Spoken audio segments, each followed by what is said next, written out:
Hey everyone, I'm Monoscaling here to guide you today. If you use this video to drift off to sleep, please tap like, hit subscribe, and drop a comment telling me where you're watching from and what time it is there.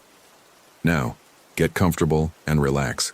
My name is Logan Parker and I need to write this down while I can still remember most of it. The doctors say the memory loss is temporary, but I'm not so sure. There are gaps now, whole hours I can't account for, and the dirt under my fingernails won't come out no matter how hard I scrub. We arrived at Fish Lake National Forest on a Thursday in late September. Me, my girlfriend Jenna, and our friends Marcus and his wife Diane. The plan was simple. 5 days in Marcus's new RV, some hiking, some drinking, maybe catch some fish if we felt like it. Marcus had been talking about this RV for months. A 2023 Winnebago Revel he'd saved up for, complete with solar panels and a wet bath. He was proud of it in that way guys get about their toys. The campsite was in a dispersed camping area about 15 miles off the main road. Marcus had found it on some app that tracks free camping spots. No hookups, no bathrooms, just Forest Service land where you could park for up to 14 days. The reviews mentioned how quiet it was, how you could go days without seeing another person. That sounded perfect to all of us. The drive-in was rough. The access road wasn't really a road so much as 2 tire tracks through scrub oak and aspen. Jenna kept grabbing the door handle whenever we hit a particularly deep rut. I was in the passenger seat of Marcus's truck. We'd left my Honda at the ranger station, and Diane and Jenna were following behind us in the RV, going maybe 5 miles an hour over the terrain. "You sure this thing can handle this?" I asked Marcus. "It's got 4-wheel drive," he said. "Besides, the spot's supposed to be worth it." It took us almost an hour to cover those 15 miles. When we finally pulled into the clearing, I had to admit it was impressive. The site sat in a natural bowl surrounded by aspens, their leaves already starting to turn yellow. A creek ran along the eastern edge, just loud enough to hear if you listened for it. No other campers in sight. We spent the first afternoon setting up camp. Marcus positioned the RV to face west toward the sunset. We hung solar lights from the trees and set up 2 folding chairs around a fire ring someone had built from rocks. Diane organized the interior while Jenna and I gathered firewood. That first night was good. We drank beer and told stories and watched the stars come out. The Milky Way was visible in a way it never was back in Denver. Marcus showed off the RV's features, the pop-up roof, the induction cooktop, the composting toilet he'd spent an extra $2,000 on. Jenna fell asleep against my shoulder around 11, and we all turned in shortly after. I woke up the next morning with dirt under my fingernails. Not a little bit. My nails were packed with it. Dark soil wedged so deep it hurt when I tried to dig it out with my thumbnail. I was in the sleeping bag on the RV's convertible couch.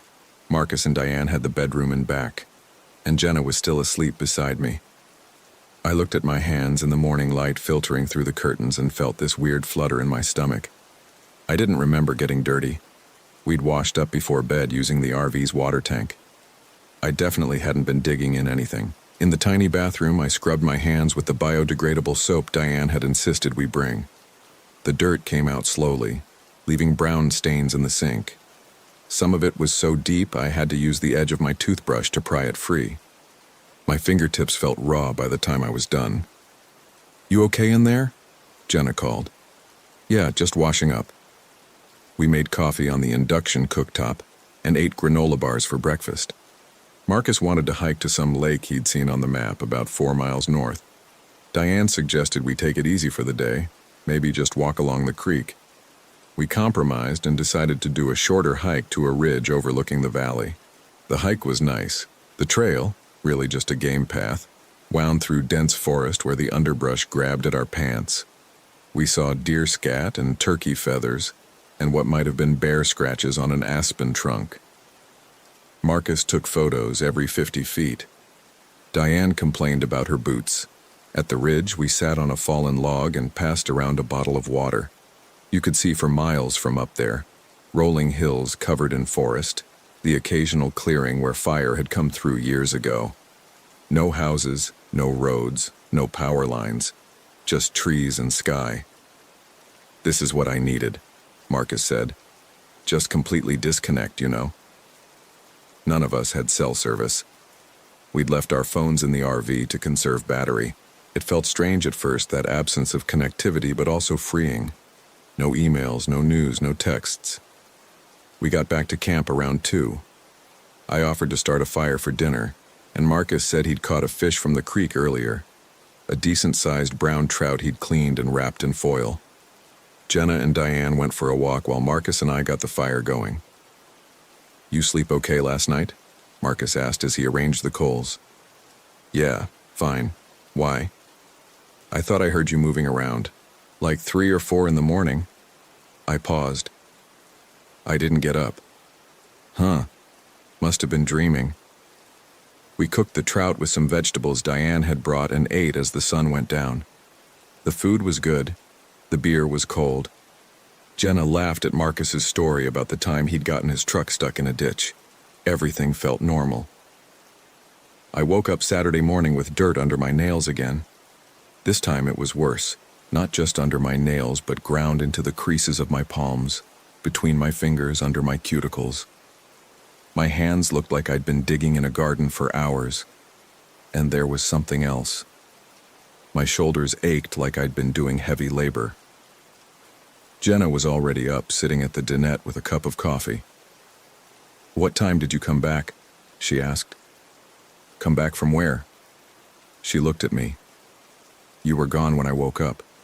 I figured you went to pee or something." "I've been asleep. Logan, I woke up like an hour ago. You weren't here." I stared at my dirty hands. "I don't remember leaving." Marcus emerged from the bedroom, yawning. "Everyone sleep okay?" "Did you hear me get up?" I asked him. "Yeah, you went out around 5, I think. Woke me up when you opened the door." I felt cold despite the morning warmth. "I don't remember that." "Seriously?" "Seriously." The 3 of them looked at me. I showed them my hands. "Were you sleepwalking?" Diane asked. "I've never sleepwalked in my life." We spent the next 20 minutes going over it. Marcus was certain I'd left around 5. He'd checked his watch when the door opened. Jenna had woken up at 6, and I wasn't there. She'd assumed I was outside. None of them had seen me return, but I'd been on the couch when they started making breakfast at 7. "Maybe you were sleepwalking," Marcus said. "It happens. Stress. Unfamiliar place." "Then why don't I remember coming back?" Nobody had an answer for that. I washed my hands again, scrubbing until the skin was red. The ache in my shoulders persisted. When I took off my shirt, Jenna pointed out scratches on my back, thin red lines like I'd pushed through brambles. "We should go back," she said. "This is weird." "It's probably nothing," Marcus said, but he didn't sound convinced. "Let's just see how today goes," I said. "If it happens again, we'll leave." We decided to stay close to camp that day. Marcus fished. Diane read a book in one of the camp chairs. Jenna and I walked along the creek, not really talking. The water was clear and cold, running over smooth stones. We found a deep pool where the current slowed and sat on a boulder, watching minnows dart between rocks. "You're scaring me," Jenna said. "I'm scaring myself." "What do you think you were doing out there?" I didn't answer because I didn't know. The not knowing was the worst part. I kept trying to remember, kept pushing at the gap in my memory, but there was nothing. Just sleep. And then waking up with evidence of something I couldn't recall. That night I tried to stay awake. I told myself I'd fight it, whatever it was. We played cards until midnight, drank coffee to stay alert. When everyone else went to bed, I sat in the dinette with a book, determined not to sleep. I made it until 1:30. Then my eyes started closing on their own. Sunday morning. Dirt under my nails, dirt on my knees, dirt on my face. Jenna was crying when I woke up. "You were gone for 2 hours," she said. "We looked for you. We called your name." Marcus stood by the door holding a flashlight. "Where did you go, man?" "I don't know." "What do you mean you don't know?" "I mean I don't fucking remember." The yelling brought Diane out. She took one look at me and said we needed to leave right now. Marcus started to argue, but she cut him off. Look at him. Something's wrong. I looked down at myself. My pajama pants were soaked to the knees, muddy and torn. My hands were worse than before, nails broken, skin scraped raw, dirt so deeply embedded it looked like I'd been buried alive. And I was holding something. A rock, smooth, about the size of a baseball, with dark streaks through it. Where did you get that? Jenna asked. I looked at the rock in my palm. I didn't remember picking it up. I don't know. Logan. Her voice was shaking. Where did you go? I don't know. We packed up. Marcus drove carefully over the rough road while I sat in the passenger seat, still holding the rock. I couldn't seem to put it down. Every time I tried, my hand closed tighter around it. Jenna and Diane followed in the RV. It took longer going out than coming in. The tire tracks were harder to follow in daylight somehow, and twice Marcus had to get out and scout ahead to make sure we were on the right path. We were about halfway out when Diane honked. Marcus stopped and we both got out. Diane had pulled the RV up close behind us, and she was pointing at something through the windshield. At first I didn't see what she was indicating. Then I did. Footprints. Bare footprints in the dirt beside the tire tracks, headed in the direction we'd come from. Recent. The edges were still sharp. And they were mine. I recognized them because I recognized the scar on the right heel from stepping on glass when I was 12. You walked back, Marcus said. I stared at the prints. They were deep, pressed hard into the earth like I'd been running. And they were alone. No one following, no one chasing. Just my feet, heading back toward camp while we drove away. We got to the ranger station around noon. I made Marcus turn around 3 times to make sure we were actually leaving, that we weren't somehow circling back. Each time he confirmed we were on the main road, heading toward civilization. At the ranger station, we told them what had happened. The ranger on duty, a woman in her 50s with gray hair and suspicious eyes, listened without interrupting. When we finished, she asked to see my hands.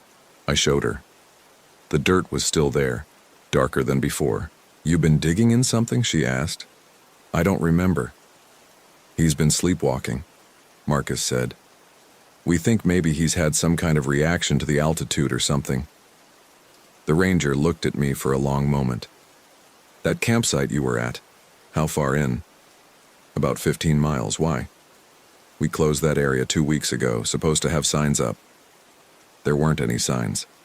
There should have been. We've had some issues out there. What kind of issues? She hesitated. People getting disoriented. A couple campers went missing for a few days back in July. We found them eventually, but they weren't making much sense. Kept talking about dreams. Did they remember where they'd been? Jenna asked. No.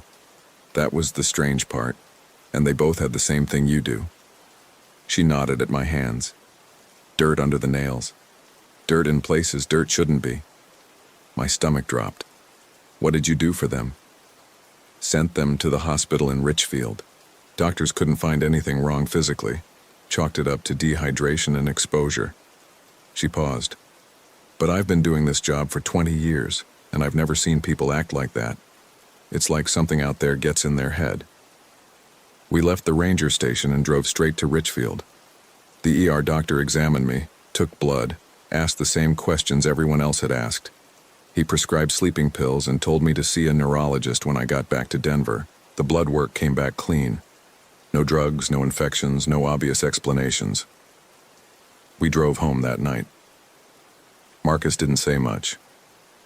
Diane sat in back with Jenna, holding her hand. I stared out the window at the dark landscape sliding past and felt the rock in my jacket pocket, heavy and smooth. I still have it. I put it on my dresser when we got home, and sometimes I wake up in the middle of the night holding it. I don't remember picking it up. I never remember. The dirt under my nails has started coming back, not every night, but once or twice a week. I'll wake up and there it is, packed deep under the nails, ground into my palms. I've started wearing gloves to bed, but that doesn't help. The dirt finds its way in anyway. Jenna moved out 3 weeks after we got back. She said she couldn't handle it, couldn't watch me disappear every night and come back wrong. I don't blame her. I barely recognize myself anymore. Last week, I woke up in my backyard. I live in an apartment with no backyard, but there I was, lying in the grass behind the building, covered in dirt from head to toe. My neighbors found me and called the police. The cops drove me home and suggested I see a psychiatrist. I've seen 3. They all say the same thing: stress, trauma, sleepwalking disorder. They prescribe pills that don't work. None of them can explain the dirt, or why it's always the same kind of dirt. Dark, rich, smelling faintly of copper. I called the ranger station in Fish Lake last month. The woman I talked to said they'd closed that whole section of the forest permanently. Too many incidents. She wouldn't give me details, but she mentioned that they'd found something out there. Some kind of pit, hand-dug, deep enough that they needed rope to explore it. She said there were marks on the walls, scratch marks, like someone had been digging with their bare hands. "Did you find anything at the bottom?" I asked. "Nothing," she said, "just more dirt." I hung up and looked at my hands. The nails had grown back, but they're different now, thicker, yellower, harder. Good for digging. I've started having dreams. In them, I'm back at that campsite back in the forest. But I'm underground, in a tunnel system I somehow know. The tunnels branch and divide, leading deeper and deeper into the earth. I'm digging, always digging, clearing away dirt to expose something beneath. I don't know what I'm looking for, but whatever it is, I'm getting closer. Last night I woke up with dirt under my nails again, but this time there was something else. A root, thin and pale, tangled around my left index finger. I pulled it free and it came out whole, writhing slightly in my palm like it was still alive. I flushed it down the toilet and scrubbed my hands until they bled. The thing is, I'm starting to remember. Not everything, but fragments, impressions, the feeling of cold earth against my palms, the sound of my own breathing echoing in confined space, the sensation of digging, always digging deeper. And I remember the thing I'm digging toward, not clearly, just shapes in the darkness, movements in the soil, something waiting, something patient, something that's been buried so long it's forgotten what the surface looks like. It knows I'm coming, though. I can feel it in those gaps in my memory, in the ache of my shoulders and the dirt that won't wash clean. It knows, and it's pulling me back. Not physically, not yet, but through these nightly excursions I can't control or remember. Marcus called yesterday. He said he's been having dreams too. In them, he's back at the campsite, watching me walk into the forest. He tries to follow, but his legs won't work. He can only stand there and watch as I disappear between the trees, my hands already starting to dig. "There's something else," he said. "In the dreams right before you disappear, you turn around and look at me, and you're smiling. You're covered in dirt and your fingernails are bleeding and you're smiling like you've finally found what you were looking for." I asked him what he thought it meant. "I think we woke something up out there," he said. "Or maybe it woke you up, and now it won't let you go." I've been researching the area. Fish Lake National Forest sits on top of one of the largest organisms on Earth, a grove of quaking aspens called pando that's all connected through a single root system. 47,000 trees, all genetically identical, all one organism. It's been alive for thousands of years, maybe longer. The campsite where we stayed was right in the middle of it. I wonder sometimes if that's what I'm digging toward. Not a thing exactly, but the organism itself. The root system that connects everything, that knows everything happening in the forest above.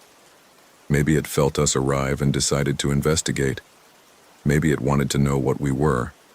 Maybe it still does. Tonight, I'm going to try something different.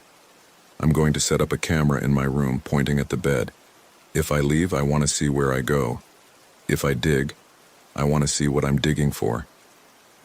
I've also put a lock on the outside of my bedroom door and given the key to my neighbor. He thinks I'm crazy, but he agreed to check on me in the morning. If I'm not in my room when he unlocks the door, he's supposed to call the police. It's almost midnight now. I can feel the pull starting. That familiar heaviness in my limbs that means sleep is coming. I've tried to fight it before and failed. Tonight, I'm not going to fight. I'm going to let it take me and see where I end up. The rock on my dresser seems heavier than usual. I can feel it from across the room like it's exerting its own gravity. When I look at it directly, I swear I can see things moving beneath its surface. Dark shapes flowing through the stone like water through glass. My fingernails are starting to itch. I keep thinking about what the ranger said. About people getting disoriented, talking about dreams. About that pit they found, dug so deep they needed rope. About the scratch marks on the walls. I think I know who made those marks. I think I've been making them for weeks now, every night when I disappear into wherever I go. I think I've been digging my way back to something, or digging my way through to something, and tonight I might finally reach it. The camera is recording. The lock is on the door. My neighbor has the key. Whatever happens, at least there will be a record. At least someone will know where I went. My hands are shaking as I write this. The dirt is already starting to appear under my nails, even though I'm still awake. I can feel it pushing up from beneath the nail beds. Black and rich and smelling like copper. Like blood. Like earth. I can hear something now. A sound like water running underground, or maybe roots growing, or maybe something else entirely. It's coming from the walls, from the floor, from inside my own head. The rock on my dresser is glowing. Not bright. Just a faint luminescence, like foxfire on rotten wood. And I can see them now, those shapes moving inside it. They're not water, they're fingers. Hundreds of tiny fingers. Reaching, grasping, digging. I understand now. I understand what I've been looking for all these nights. What I've been digging toward. It's not a thing at all, it's a place. A space between spaces where the roots grow so thick, they form walls and ceilings and floors. A kingdom of soil and darkness and patience. And I've been invited. My neighbor will find my room empty tomorrow. The camera will show me getting up around 2 a.m, walking to the door, and opening the lock from the inside, even though the key is in his pocket across the hall. It will show me leaving, closing the door behind me and walking down the hallway toward the stairs. But it won't show what happens after. It can't. That part happens underground, in tunnels that don't appear on any map, leading to a place that doesn't exist on any survey. I can feel it calling now. Not with words, but with sensation. The promise of cool earth, the comfort of darkness, the joy of digging without ever having to stop. The dirt under my fingernails is spreading. It's covering my hands now, climbing up my wrists like ivy. But I don't want to wash it off anymore. It feels right. It feels like coming home. I should be scared, but I'm not. I'm just curious. Curious about what I'll find down there, in that place I've been visiting every night. Curious about what's been waiting for me, patient and ancient and hungry. The rock is in my hand now. I don't remember picking it up, but that doesn't matter anymore. Nothing matters except the pull, the call, the invitation written in soil and roots and darkness. I'm going now. I'm going to follow that pull wherever it leads, and this time I'm not coming back. This time I'm going to dig until I reach the bottom, until I find what's been calling me all these nights. My name is Logan Parker, and by the time you read this, I'll be underground. I'll be home. The dirt under my fingernails will finally make sense. Story 2. My name is Marcus Webb, and I'm writing this down because I need someone to believe me. Not my wife. She won't talk about what happened at Dead Horse Point last September. She pretends it never occurred, and maybe that's healthier. But I can't stop thinking about it. About our shadows. We'd been planning the Utah trip for months. Sarah and I needed it. Needed to get away from Seattle, from our jobs, from the apartment that felt smaller every year. We rented a 30-foot RV, packed it full of hiking gear and groceries, and drove down through Idaho with the windows open and Tom Petty on the stereo.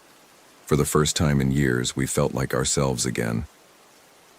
Dead Horse Point State Park sits on a plateau overlooking the Colorado River, about 30 miles from Moab. The campground there isn't fancy, just 21 sites with electrical hookups and a bathroom facility, but the views are supposed to be incredible. We arrived on a Thursday afternoon in early September, when the summer crowds had thinned out. The ranger who checked us in was a woman in her 50s named Linda.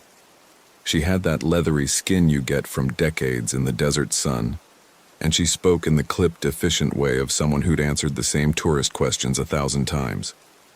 "You're in Site 14, she said, handing me the permit. "Checkouts at noon on Sunday. No fires outside the fire rings. Watch for rattlesnakes at dawn and dusk."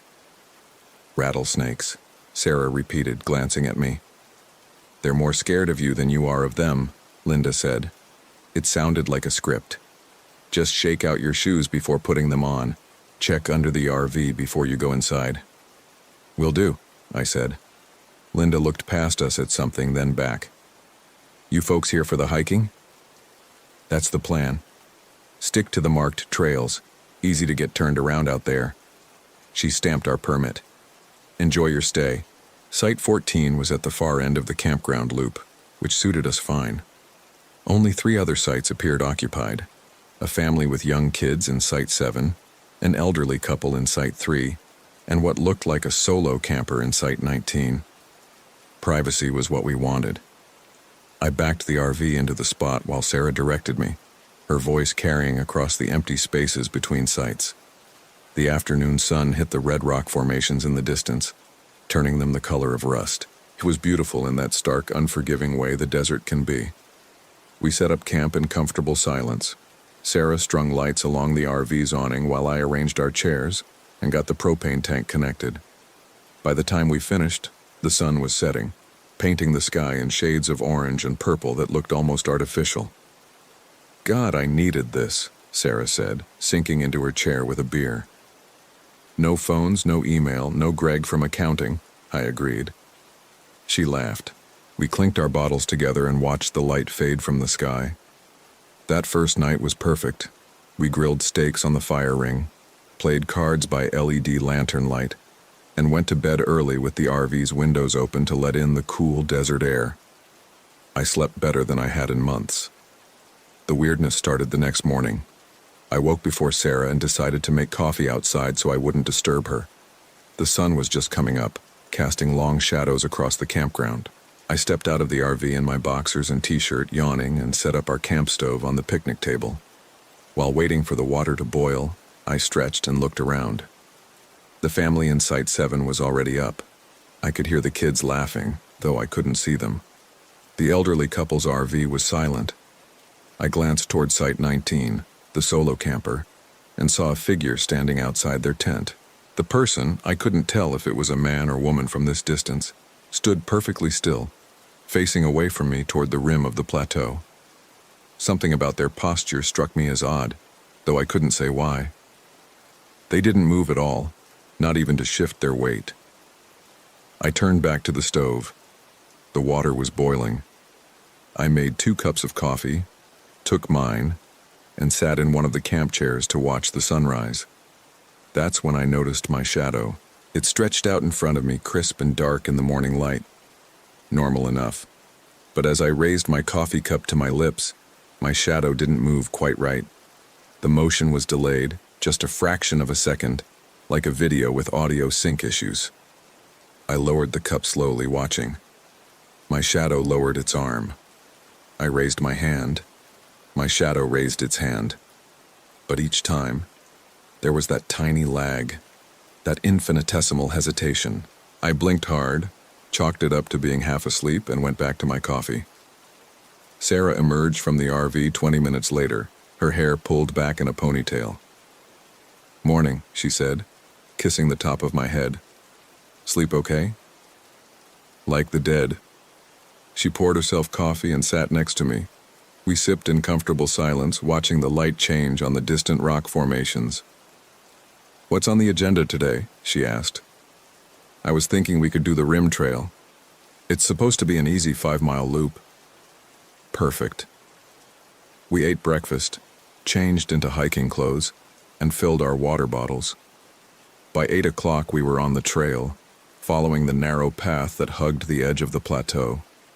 The views were stunning, sheer cliffs dropping hundreds of feet to the canyon floor, the Colorado River a green ribbon in the distance. About a mile in, Sarah stopped to take a photo. I watched her line up the shot, her phone held out at arm's length. She frowned. "That's weird," she said. What? Look at this. She showed me the screen. The photo showed Sarah with the canyon backdrop, but her shadow on the ground seemed wrong somehow. It was there, but the angle didn't quite match her position. Probably just the light, I said, though I felt a small twist in my gut. Yeah, probably. We kept walking. The morning was beautiful, the air still cool enough to be comfortable. We passed a couple going the opposite direction, young, probably in their 20s, and exchanged nods and good mornings. The woman looked pale, like she hadn't slept well. Around mile 3, we stopped to rest on a rock outcropping. I pulled out my phone to check the map of the trail, even though it was clearly marked. That's when I saw it. Sarah sat on a boulder about 10 feet away, drinking water. The sun was to her left, casting her shadow to the right. But the shadow wasn't doing what she was doing. While Sarah lowered her water bottle, her shadow continued to hold it raised for a beat too long. While Sarah turned her head to look at me, her shadow remained facing forward. "Sarah," I said quietly. "Don't freak out, but look at your shadow." She glanced down, then back at me. "What about it?" "Just watch it for a second.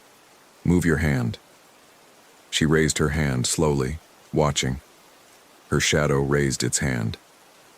She waved. Her shadow waved back. "I don't see anything wrong with it," she said. I stopped. Maybe I had imagined it. Never mind. The altitude's getting to me. But I knew what I'd seen. We finished the hike without incident, returning to the campground around lunchtime. The family in Site 7 was packing up their minivan, the kids running around with that boundless energy only children have. The mother looked exhausted. I waved as we walked past. She waved back, but didn't smile. That afternoon, we decided to drive into Moab for supplies and dinner. The RV stayed at the campground while we took our Subaru down the winding road from the plateau. Moab was crowded with tourists, the way it always is, and we spent a few hours wandering the shops and eating at a brew pub. The normalcy felt good. I didn't mention the shadow thing to Sarah again, and she seemed to have forgotten about it. We laughed, bought some overpriced jerky and local beer, and drove back to Dead Horse Point as the sun was setting. The campground was quieter when we returned. The family from Site 7 was gone. The elderly couple's RV had its lights on, curtains drawn. The solo camper's tent in Site 19 remained, but I didn't see anyone around it. We built a fire and sat around it as darkness fell. The stars out there were incredible. No light pollution for miles. Sarah identified constellations on her phone's star map app, while I fed the fire and tried to relax. Around 10 o'clock, Sarah stood up to go inside and use the bathroom.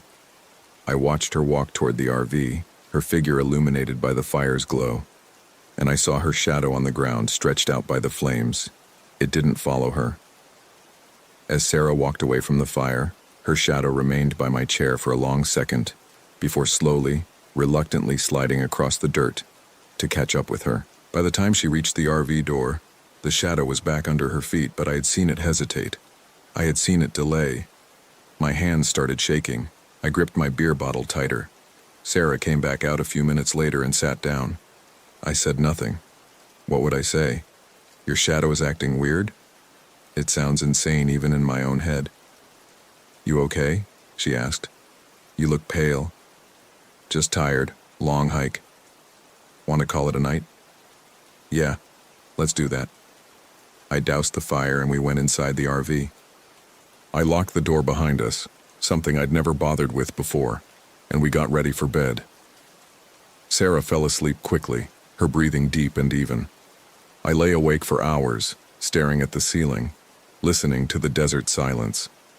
At some point, I must have dozed off because I woke to Sarah shaking my shoulder.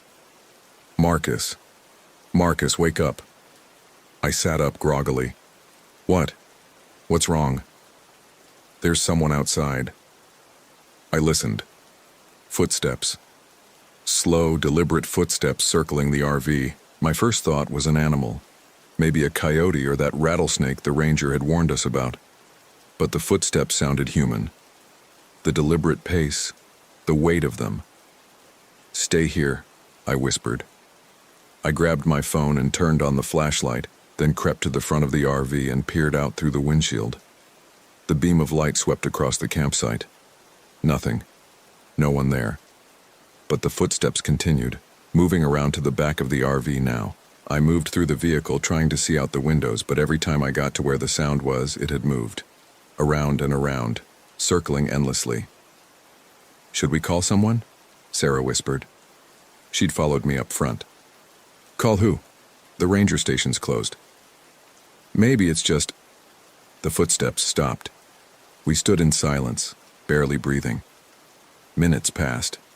Nothing. "Maybe they left," Sarah said. I didn't think so, but I didn't want to scare her more than she already was. "Let's just go back to bed, keep our phones close." We didn't sleep much after that. Every sound made us tense. The wind against the RV, the creaking of the vehicle settling, the distant calls of night birds. When dawn finally came, I felt exhausted and paranoid.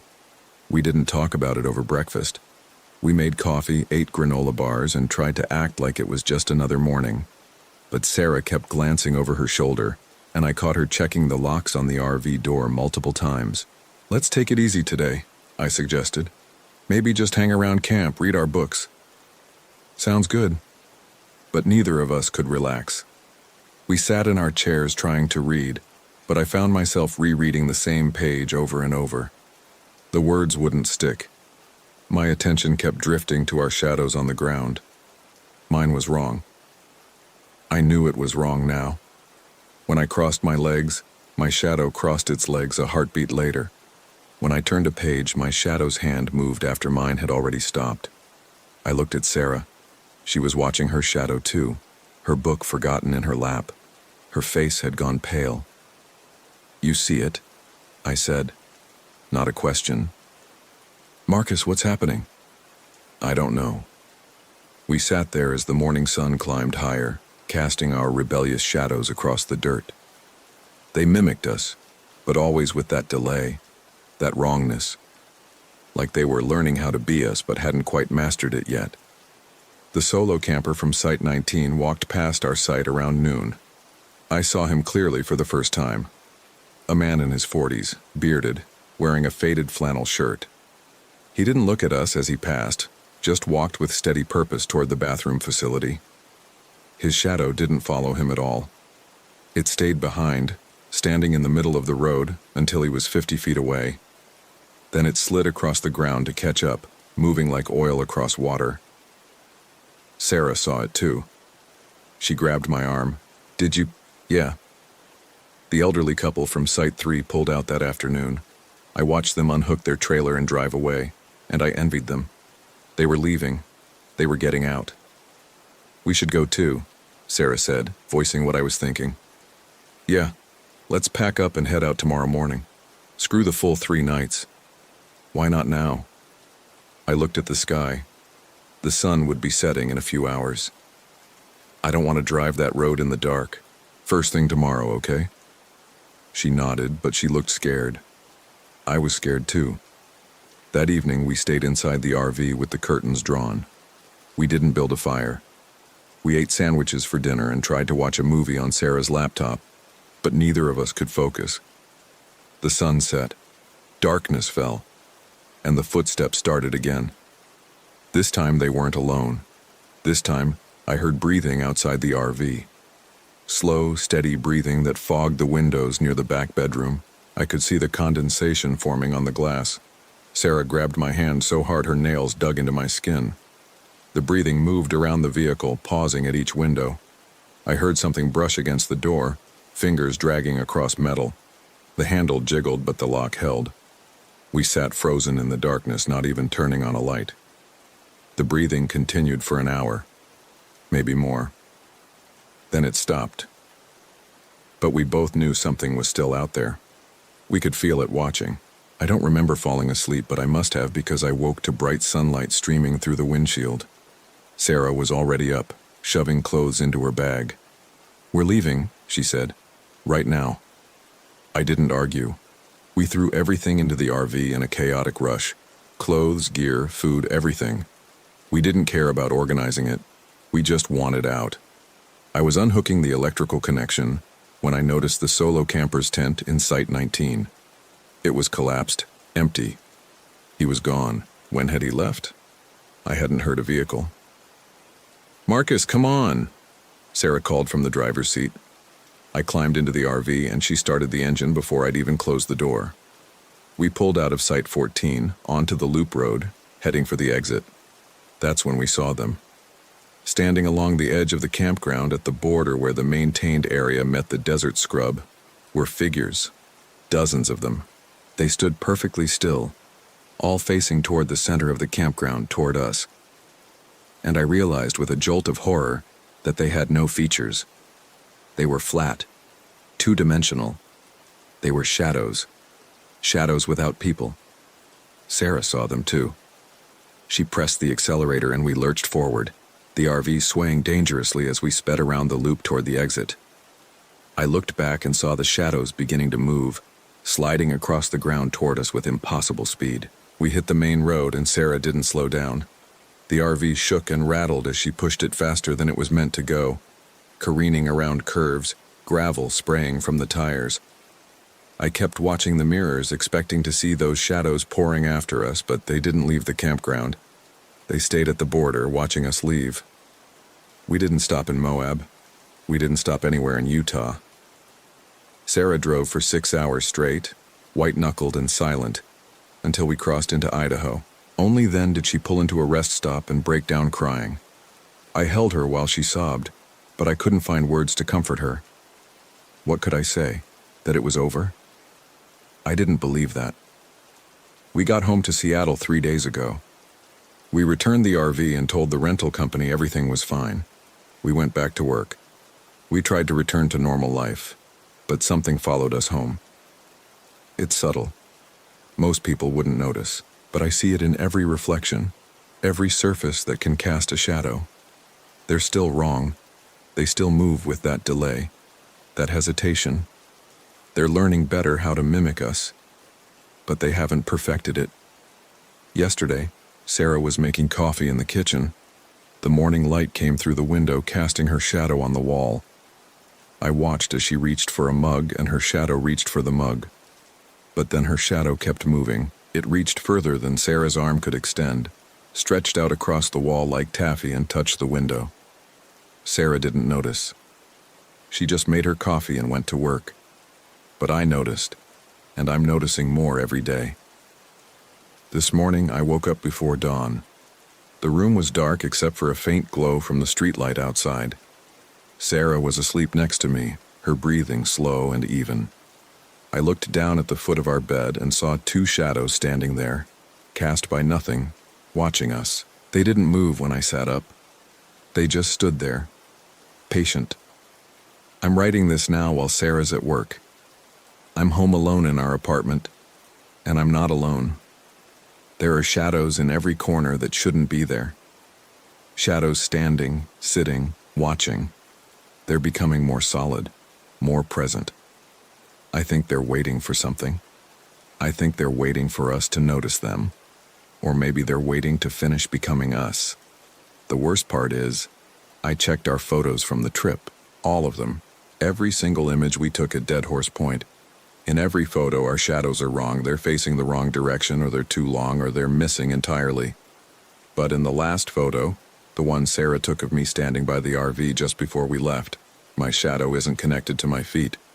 It's standing 3 feet away, slightly turned, watching me from the frame. I don't know what we brought back with us. I don't know what we are now, or what we're becoming. Sarah won't talk about it. She pretends everything is normal, goes to work, comes home, makes dinner. But I see her looking at her hands sometimes, flexing her fingers like they don't quite feel right. I see her pause in front of mirrors, studying her reflection with the expression of someone who doesn't quite recognize what they're seeing. Last night, I woke up at 3 a.m. Sarah wasn't in bed. I found her standing in the living room in the dark, perfectly still, facing the wall. When I called her name, she didn't respond for a long moment. Then she slowly turned to look at me, and her smile didn't reach her eyes. "I'm fine," she said. "Go back to bed." But she stood there for another hour. I know because I watched from the bedroom doorway. She didn't move at all. She just stood there in the darkness, and her shadow on the wall behind her moved constantly, writhing and shifting like it was trying to tear itself free. Tomorrow, I'm going to suggest we go back to Dead Horse Point. I'm going to tell Sarah we need to face this to figure out what happened. But the truth is, I don't want to go back. I'm terrified of what we might find there. I'm more terrified of what might find us. Because right now, as I sit here writing this in the afternoon sunlight streaming through our apartment window, I can see my shadow on the wall. And it's not typing. It's standing up. It's walking toward me. And I can't look away. Story 3. My name is Tyler White. I'm writing this down because I'm afraid I'll forget. I'm afraid I'll forget the way everyone else did. We left Denver on a Thursday morning in late September. Me, Cameron, and Jesse, 3 friends who'd known each other since college, now in our early 30s, trying to recapture something we weren't sure we'd ever really had. Cameron drove his dad's RV, a 30-foot Winnebago that smelled like old coffee and the pine air freshener dangling from the rearview mirror. Jessie rode shotgun, scrolling through her phone and occasionally reading out terrible reviews of the campground we were headed to. The showers were cold and the other campers were weird. She read aloud. 2 stars. Sounds perfect, Cameron said. The campground was called Ponderosa Point, tucked into the Flat Tops Wilderness in Colorado, about 3 hours northwest of the city. I'd found it online, one of those places that barely had a website, just a phone number and a vague description about primitive camping in a natural setting. The photos showed RV spots arranged in a loose circle around a central clearing, with dense forest pressing in on all sides. We pulled in around 2 in the afternoon. The woman at the registration booth was in her 60s, rail-thin, with reading glasses on a beaded chain around her neck. She took Cameron's credit card information without looking at any of us. "You're in spot 7, she said, handing him a photocopied map. "Quiet hours start at 10, no fires outside the designated rings." "How many other people are here?" Jesse asked. The woman glanced up briefly. "A few." We found spot 7 easily enough. The campground was exactly as advertised, 12 RV spots in a rough circle, with a communal fire pit in the middle, and a cinder block building that housed the bathrooms and showers. Only 4 other spots were occupied. I could see 2 RVs across from us, 1 pop-up camper, and what looked like a converted school bus painted forest green.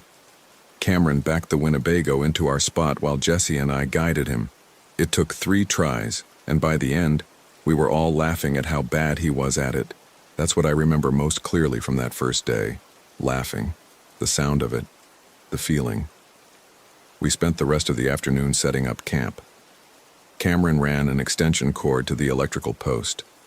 Jesse unfolded the lawn chairs and set them in a semicircle outside the RV door. I walked to the bathrooms to check them out. They were exactly as cold and poorly maintained as the review had promised, but functional. On my way back, I passed another camper. He was maybe 50, with a gray beard and a Broncos cap, standing outside the pop-up camper and staring at nothing in particular. "Hey," I said. He looked at me for a long moment, then nodded once and went back to staring. That evening, we made hamburgers on Cameron's portable grill and drank beer while the sun dropped behind the trees. The other campers were quiet. No music, no voices, just the occasional sound of a door closing or a generator running.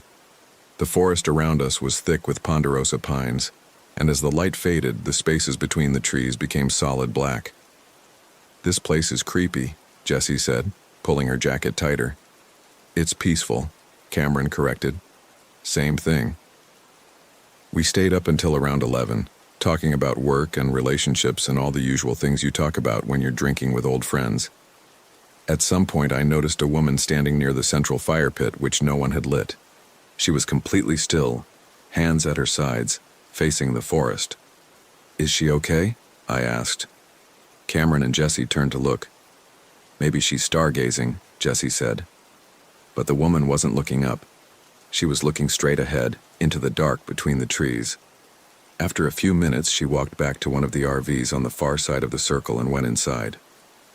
We went to bed around midnight. Cameron took the bed in the back. Jesse got the fold-out couch and I took the converted dinette, which was less comfortable than it looked. I lay there for a while, listening to the unfamiliar sounds, the RV settling, wind in the pines, something small scurrying past outside. I must have fallen asleep eventually because I woke to gray morning light and the smell of coffee. Cameron was already up, standing at the tiny counter and pouring water into the coffee maker. "Morning," he said. "Morning." Jessie was still asleep, one arm thrown over her face. I pulled on my shoes and stepped outside. The campground looked different in daylight, smaller, more ordinary. The forest was just trees. The other RVs were just RVs. But there were only 3 of them now. I stood there, coffee mug in hand, counting. The pop-up camper, the converted bus, 1 RV across from us. The second RV was gone. "Hey, Cameron," I called back inside. "Did you hear anyone leave last night?" He appeared in the doorway. "No, why?" "One of the RVs is gone." He looked around. "Huh, must have left early." That made sense. People left campgrounds early all the time, but something about it bothered me. The space where the RV had been looked too settled, too permanent. The grass wasn't flattened. There were no tire tracks. Jesse emerged an hour later, complaining about the fold-out couch and demanding real breakfast. We drove into the nearest town, a nothing place called Yampa, 20 minutes away, and ate at a diner with cracked vinyl booths and a waitress who called everyone Hun. When we got back to Ponderosa Point, the afternoon stretched ahead of us with nothing to fill it. "Let's go for a hike," Cameron suggested.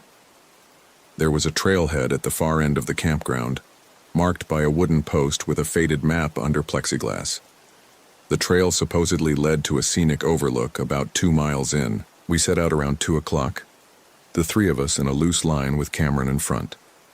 The trail was narrow and overgrown in places, forcing us to walk single file. Nobody said much. The forest had that quality of absorbed sound, like all our words were getting swallowed by the trees. After about 40 minutes, we reached the overlook, a rocky outcropping with a view of the valley below, all forested ridges and distant mountains. "Worth it," Jessie said, pulling out her phone to take pictures. We stayed for maybe 15 minutes, then headed back. The hike down was faster and we were talking more, arguing about whether to cook or drive back to Yampa for dinner. I was only half listening, watching the trail ahead, when I realized Cameron had stopped walking. He was standing completely still, staring at something off to the left. "What?" Jessie asked. "I thought I saw—" He trailed off, then shook his head. "Never mind." "What did you see?" "Nothing. A deer or something," but he kept glancing back over his shoulder the rest of the way down. We got back to the campground just before sunset. The converted bus was gone now. Just the pop-up camper and 1 RV remained besides ours. "People really don't stick around here," Jessie observed. That night we cooked pasta on the 2-burner stove inside the RV and played cards by the overhead light. Around 9, Cameron went outside to empty some trash, and when he came back, he looked puzzled. "You guys know anyone named Matt?" "Matt?" I repeated. "No, why?" "That guy from the pop-up camper just asked me if I'd seen Matt. Said Matt was supposed to meet him here." "What did you tell him?" "That we just got here yesterday." He looked at me like I was crazy, though, like I should know who Matt is. Jessie laughed. "Maybe Matt's the one who keeps leaving." We went back to our card game, but I kept thinking about it. The way Cameron described it, the man hadn't asked if we'd seen a stranger. He'd asked if we'd seen Matt specifically, as if we should know him. I slept badly that night. The dinette bed was too short, and every time I shifted position, the cushions made noise. Sometime around 3 in the morning, I heard footsteps outside, slow, deliberate, circling the RV. I lay there listening, heart pounding, until they faded away. In the morning, the pop-up camper was gone. "Okay, that's weird," Jessie said when she noticed. Only 1 RV remained across from us, a tan and brown 70s-era Prowler that looked like it hadn't moved in years. The registration booth was empty when Cameron walked over to ask about the other campers. He came back shrugging. "Nobody there. Maybe she only works certain hours." We decided to stay one more night. It seemed silly to pack up and leave just because the campground was emptying out. But the day felt wrong from the start. The sky was overcast, pressing down on the clearing. The forest seemed louder, branches cracking, birds calling, though I never actually saw any birds. I went for a walk by myself that afternoon just to get out of the RV. The campground had a small trail that looped around the perimeter, maybe a quarter-mile long. About halfway around, I found something carved into a tree. Remember Sarah. The letters were old, the bark grown rough around them. I stood there staring at it, that strange feeling of wrongness intensifying. Who was Sarah? Why did someone need to remember her? When I got back, Cameron was sitting outside in one of the lawn chairs, staring at nothing. "You okay?" I asked. He blinked, as if coming out of a trance. "Yeah, sorry, just spacing out." "Where's Jessie?" "Inside, I think." But when I checked the RV, Jessie wasn't there. Her phone was on the fold-out couch. Her jacket still hung on the hook by the door.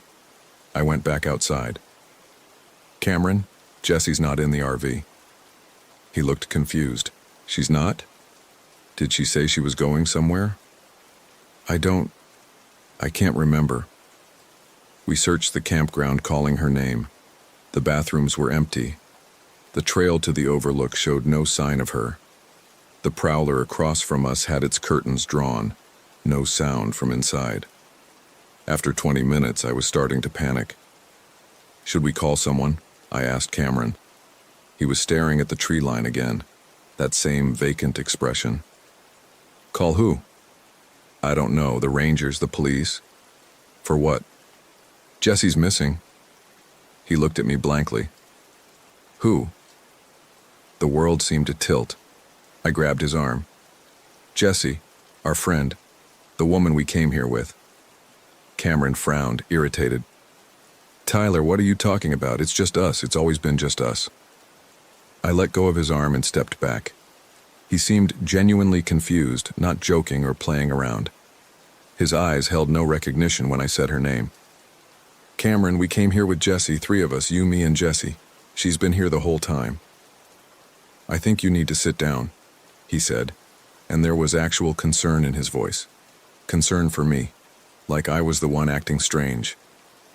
I went back to the RV, my hands shaking. Her phone was still there, her jacket, her backpack with her wallet inside, all her things. But Cameron had no memory of her. I sat on the fold-out couch where she'd slept, where I'd seen her this morning, and tried to make sense of it. Some kind of gas leak, maybe, making Cameron confused. But he seemed fine otherwise. Alert, coherent. Just missing an entire person from his memory. I grabbed my own phone and opened Facebook, searching for Jessie's profile. It loaded immediately. Her smiling face in the profile picture, her posts, her photos. Proof. I took screenshots, dozens of them, evidence that she existed. When I showed Cameron, he looked at the screen politely, the way you might look at a stranger's vacation photos. "I don't know this person," he said. Night fell. I stayed outside, walking circles around the campground, calling Jessie's name until my voice went hoarse. The woman from the registration booth never appeared. The prowler across from us remained dark and silent. Cameron eventually went to bed, and I sat alone by our unlit fire ring, trying to decide what to do. Around midnight, I heard something moving in the forest. Not small animal sounds, something big walking slowly through the underbrush. I stayed very still, watching the tree line. For just a moment, I saw a figure standing between 2 pines, too far away to make out details, but human-shaped, standing perfectly still. Then it was gone. I went back to the RV and locked the door. In the morning, the prowler was gone. Cameron and I were alone in the campground now. All the other spots were empty, the grass undisturbed, as if no one had ever been there. Cameron made coffee and eggs like it was a normal day. When I tried to talk to him about Jessie again, he got annoyed. "Tyler, seriously, you need to drop this. You've been acting weird since we got here." "We didn't come here alone." "Yes, we did. It was always just the 2 of us. This trip was my idea, remember? I wanted to get out of the city, clear my head after the breakup with Nicole. Nicole. He'd broken up with Nicole 6 months ago. That part was true. But Jesse had been the one who suggested this camping trip, not Cameron. Except now, apparently, it had always been Cameron's idea. I excused myself and walked to the registration booth. It was still empty, but the door was unlocked. Inside was a desk with a computer, a filing cabinet, and a wall calendar from 2019. I checked the filing cabinet, hanging folders with reservation information. I found one labeled White Tyler and pulled it out. The reservation was for 2 people, Tyler White and Cameron Hayes. No mention of Jesse. I went back to spot 7 feeling numb. Cameron was outside, rolling up the extension cord. "What are you doing?" I asked. "Packing up. We should head home today. I've got work tomorrow." "Cameron, what day is it?" He looked at me like I was insane. "Sunday. We've been here since Friday, just like we planned. 2 nights. It's Monday. We've been here 3 nights. Tyler, I'm worried about you." I helped him pack up because I didn't know what else to do. We collapsed the lawn chairs, disconnected the utilities, secured everything inside the RV. The whole time, I kept thinking about Jessie, where she was, if she was safe, if she even existed anymore outside of my memory. As Cameron started the engine, I looked back at the campground one last time. The clearing was empty except for that cinder block bathroom building and the central fire pit. The forest pressed in on all sides, dark and dense. Something was standing at the trailhead. I couldn't make out details. The figure was too far away, but it was watching us. I'm certain of that. Watching as we pulled out of spot 7 and drove toward the exit. The woman from the registration booth was at her post now, same reading glasses, same bored expression. She waved us through without a word. We drove back to Denver in silence. Cameron seemed happy, humming along to the radio, occasionally commenting on the scenery. I sat in the passenger seat, Jesse's screenshots still on my phone, trying to hold on to what I knew was real. When we got back to the city, Cameron dropped me off at my apartment. "Good trip," he said. "We should do it again sometime." "Yeah," I said. "Maybe." I went inside and immediately called Jesse's number. It rang 4 times, then went to voicemail, her voice cheerful and familiar. "Hey, you've reached Jessie, leave a message." I left 3 messages over the next hour, then I drove to her apartment in Capitol Hill. Her car was in the lot. I buzzed her unit, knocked on the door, called her name through the mail slot. Nothing. The property manager eventually came out, annoyed by the noise. I asked if she'd seen Jessie Chen in Unit 304. She checked her tablet. "We don't have anyone by that name.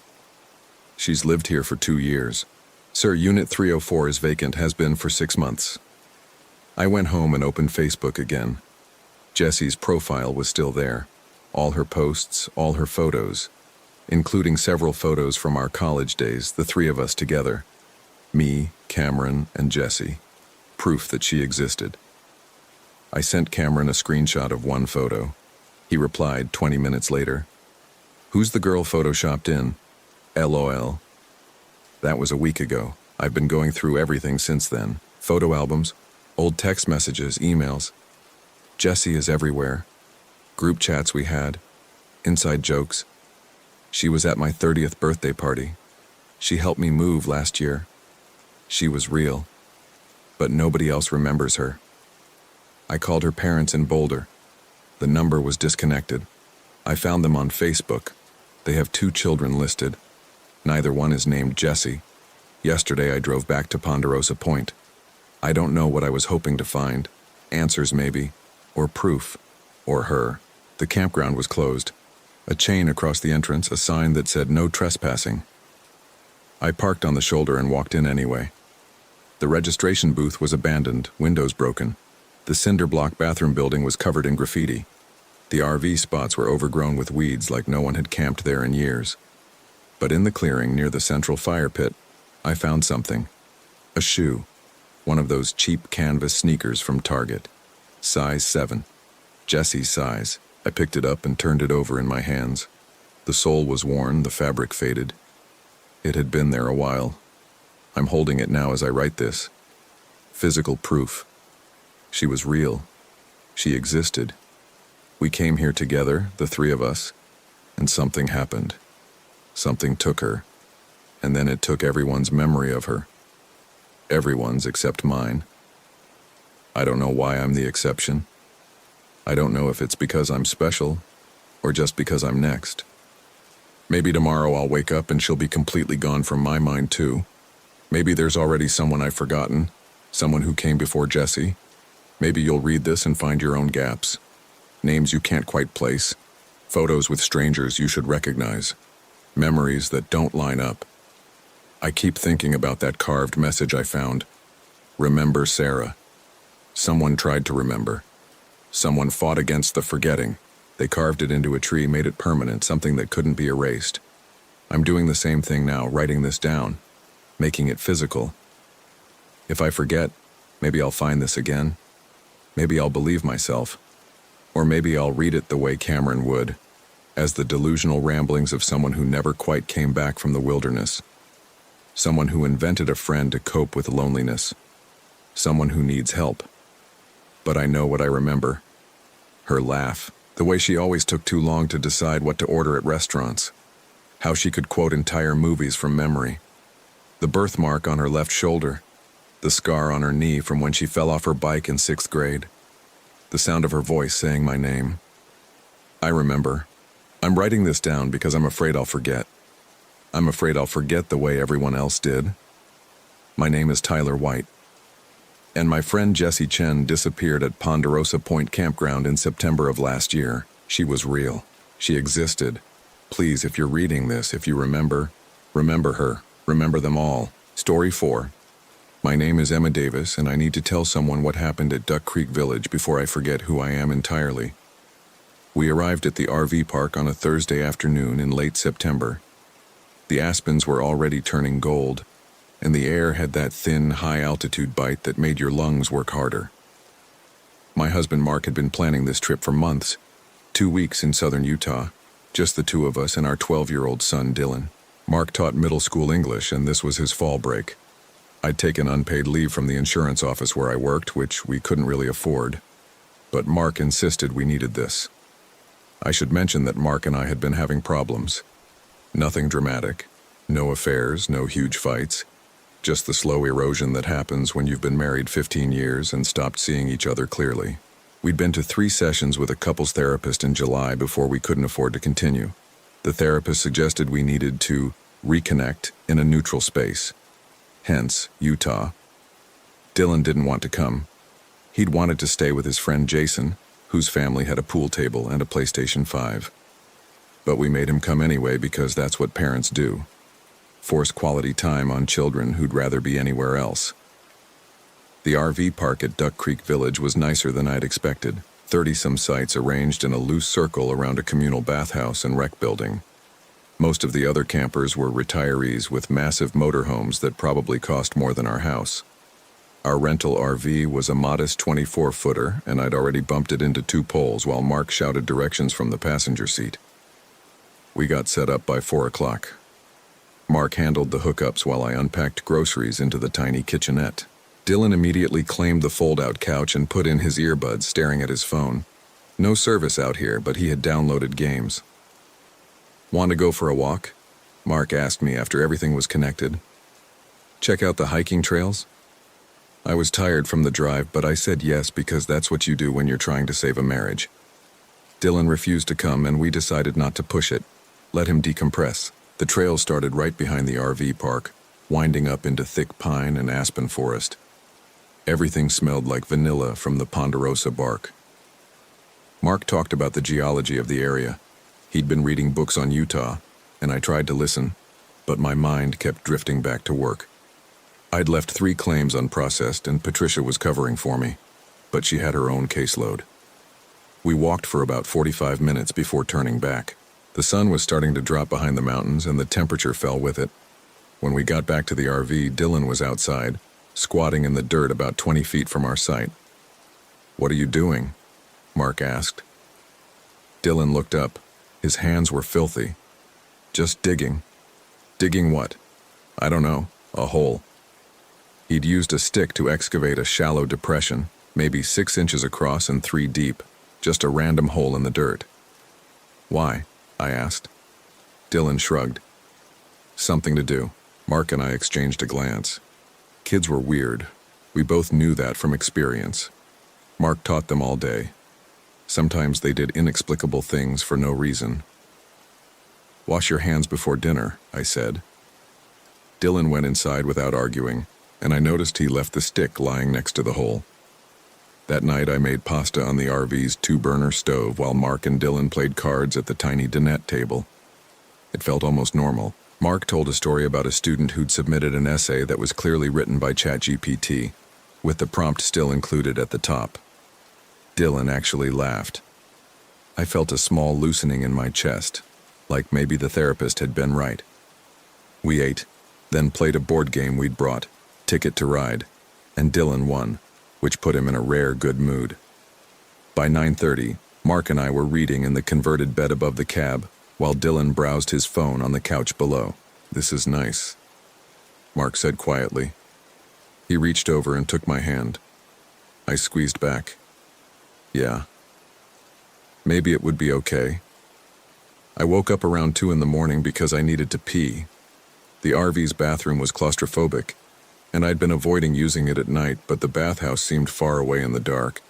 I gave in and squeezed into the tiny closet with the toilet. When I came out, Dylan's bed was empty.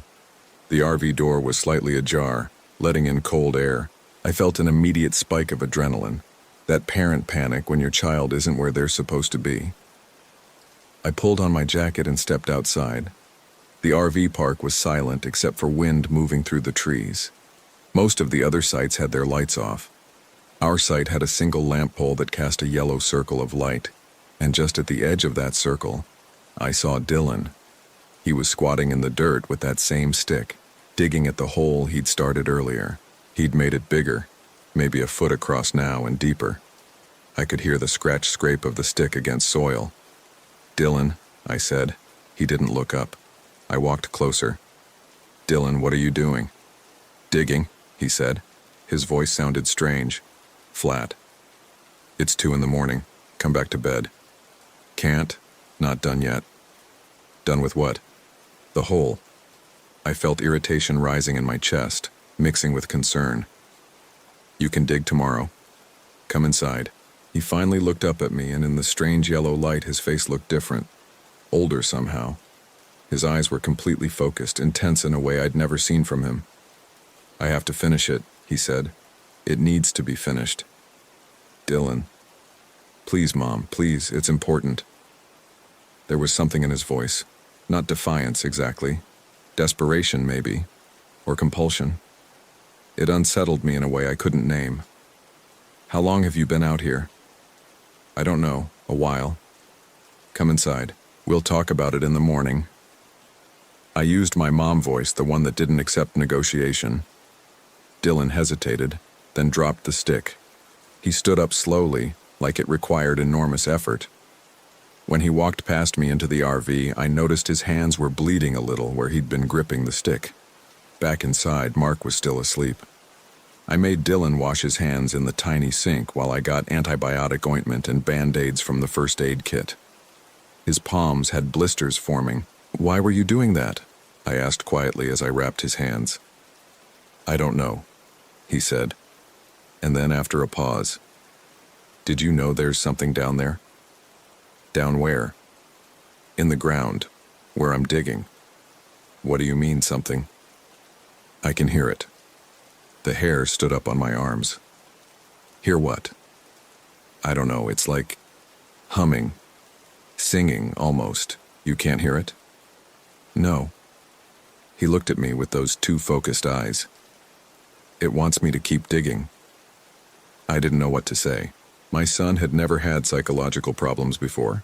No anxiety, no depression, nothing beyond normal moody preteen stuff. This felt different, wrong. "You're going to bed," I said, "and tomorrow we're going to talk about this." He went to bed without protest, but I noticed he kept looking toward the door like he wanted to go back out. I triple-checked the lock before climbing back up to the bed above the cab. Mark stirred slightly when I got in but didn't wake. I lay there for a long time, listening to the wind and thinking about Dylan's words. It wants me to keep digging. The next morning, I told Mark what had happened. We were standing outside having coffee while Dylan slept in. He'd finally passed out around 4 and I'd let him rest. Mark walked over to look at the hole. It was bigger than I'd thought. Maybe 18 inches across and at least a foot deep, with dirt piled neatly around the edges. The sides were smooth and even, like someone had used a proper shovel, not a stick. "He did all this with a stick?" Mark asked. "I guess so. In a few hours? I don't know how long he was out here before I found him." Mark crouched down next to the hole, peering into it. "Did he say why?" I told him about the humming, the singing, the thing that wanted Dylan to keep digging. Mark's face did something complicated. "Jesus, you think we should take him home?" "I think we should talk to him first. Maybe he was sleepwalking. He's done that before." "Not since he was 7. Stress can bring it back. He didn't want to come on this trip and we forced him." Mark was good at finding rational explanations. It was one of the things I'd loved about him when we met. His ability to stay calm and logical. But sometimes I wished he'd just agree with my gut feeling that something was wrong. We filled in the hole before Dylan woke up. Used a camp shovel to push all the dirt back in and tamped it down. Mark wanted to erase the evidence, like that would somehow fix whatever was happening. I thought it was a mistake, but I didn't argue. Dylan came outside around 10 looking exhausted. His hair stuck up in weird angles and he had dark circles under his eyes. "How are you feeling?" I asked. "Tired." "Do you remember last night?" He looked at the ground where the hole had been. "You filled it in." "We can talk about it later," Mark said in his teacher voice, gentle but firm. "Why don't you take it easy today? We can just hang around the campsite, maybe play some games." Dylan didn't argue, but I saw his eyes keep drifting back to the spot where the hole had been, like he could still see it. We spent the day doing nothing much. Read books, played cards, ate sandwiches. Other campers walked past our site occasionally. An elderly couple with matching visors, a guy in his 30s with a Labrador, a family with 3 kids on bicycles. Normal people doing normal camping things. But every time I looked at Dylan, he was staring at that spot in the dirt. Around 4 in the afternoon, I went to the bathhouse to take a shower. The facilities were clean but institutional, metal stalls and fluorescent lights. While I was rinsing my hair, I heard 2 women talking in the next row of stalls. "Completely tore up their site," one voice said. "Doing what?" "Digging. Just digging holes all over. Management asked them to leave." "That's bizarre." "They said their daughter just kept doing it, wouldn't stop. They'd fill in one hole and she'd start another." My hands stopped moving. I stood perfectly still under the running water, listening. "When was this?" the second voice asked. "Last year. October, I think. Friend of mine was here, saw the whole thing. The girl was maybe 13, 14, just obsessed with digging. They thought maybe she had some kind of breakdown." "Did they ever figure out what was wrong?" "No idea. Never heard what happened after they left." The women moved on to other topics. Someone's grandkids, someone's hip replacement surgery. I finished my shower in a daze and walked back to our site slowly, thinking about a teenage girl digging holes she couldn't explain. When I got back, the hole was there again. Not as big as last night, but definitely there. Maybe 8 inches across, 6 deep. And Dylan was sitting on the ground next to it, his bandaged hands bloody through the gauze, digging with his bare fingers now. Mark was standing behind him, looking helpless. "I tried to stop him," Mark said when he saw me. "I took away the stick. He just started using his hands. I don't know what to do." Dylan didn't look up. His fingers scraped through the dirt, methodical and relentless.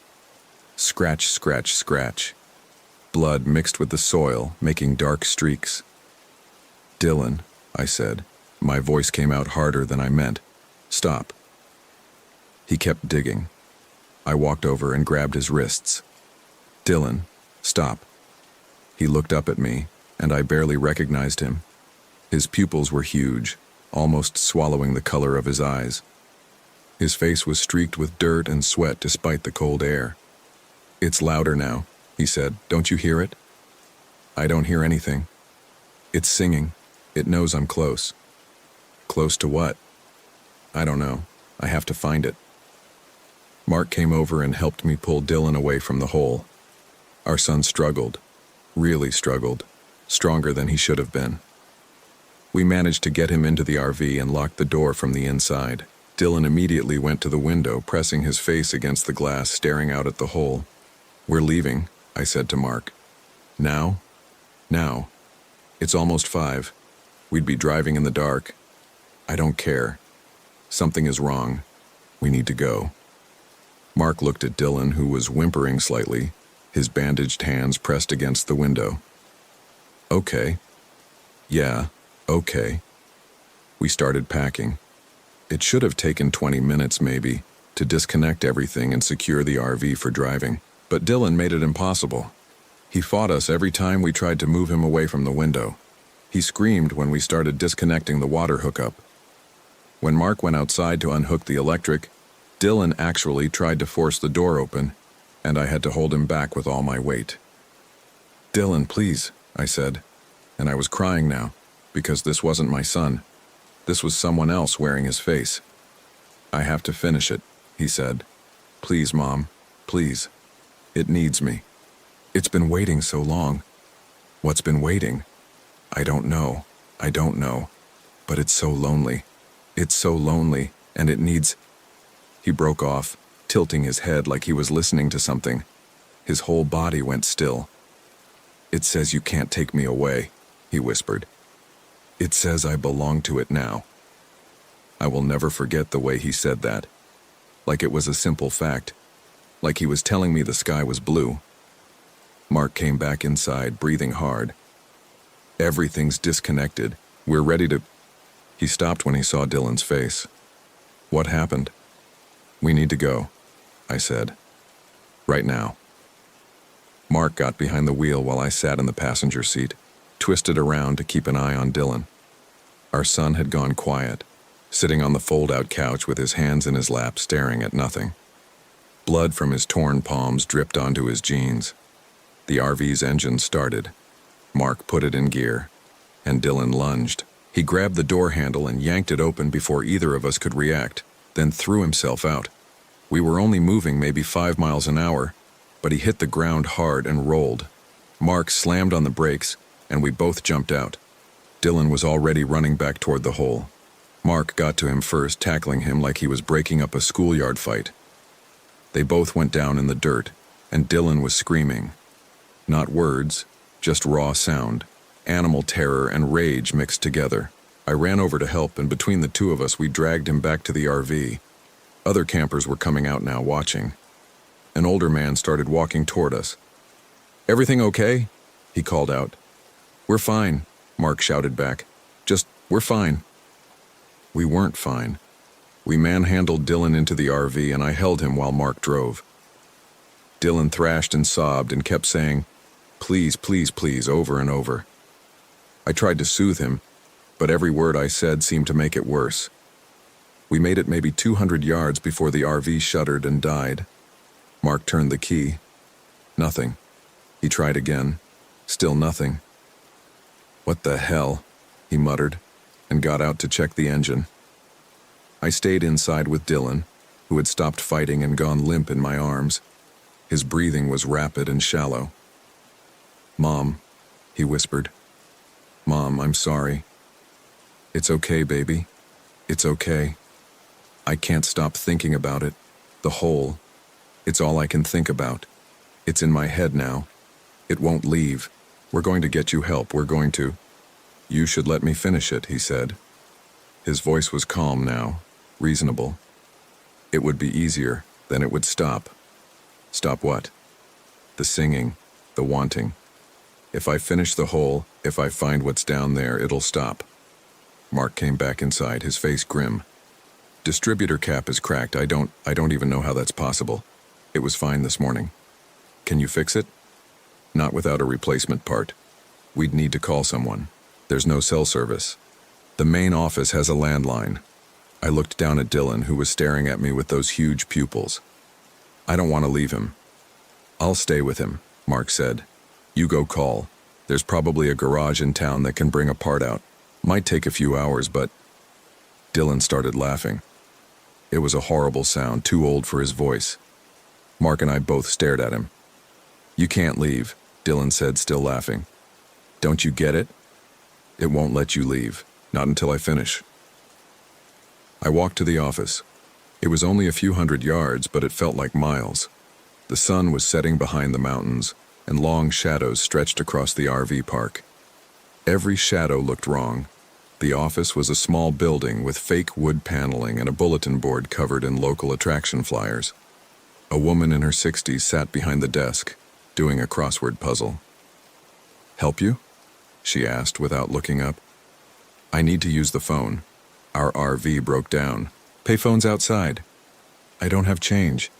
Could I please use yours? It's an emergency. She looked at me then, taking in my tear-streaked face and dirty clothes. Something in her expression changed. What kind of emergency? I almost told her. Almost explained about Dylan and the hole and the thing he said he could hear. But I knew how it would sound. Crazy. Like I was crazy. My son is sick, I said instead. I need to call someone. She pushed the desk phone toward me. Local calls only. I dialed 911. When the dispatcher answered, I tried to explain. Not about the hole, just that my son was having some kind of psychiatric emergency and we needed help.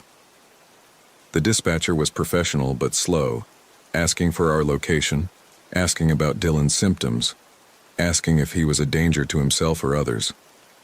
I don't know, I said. Yes. Maybe.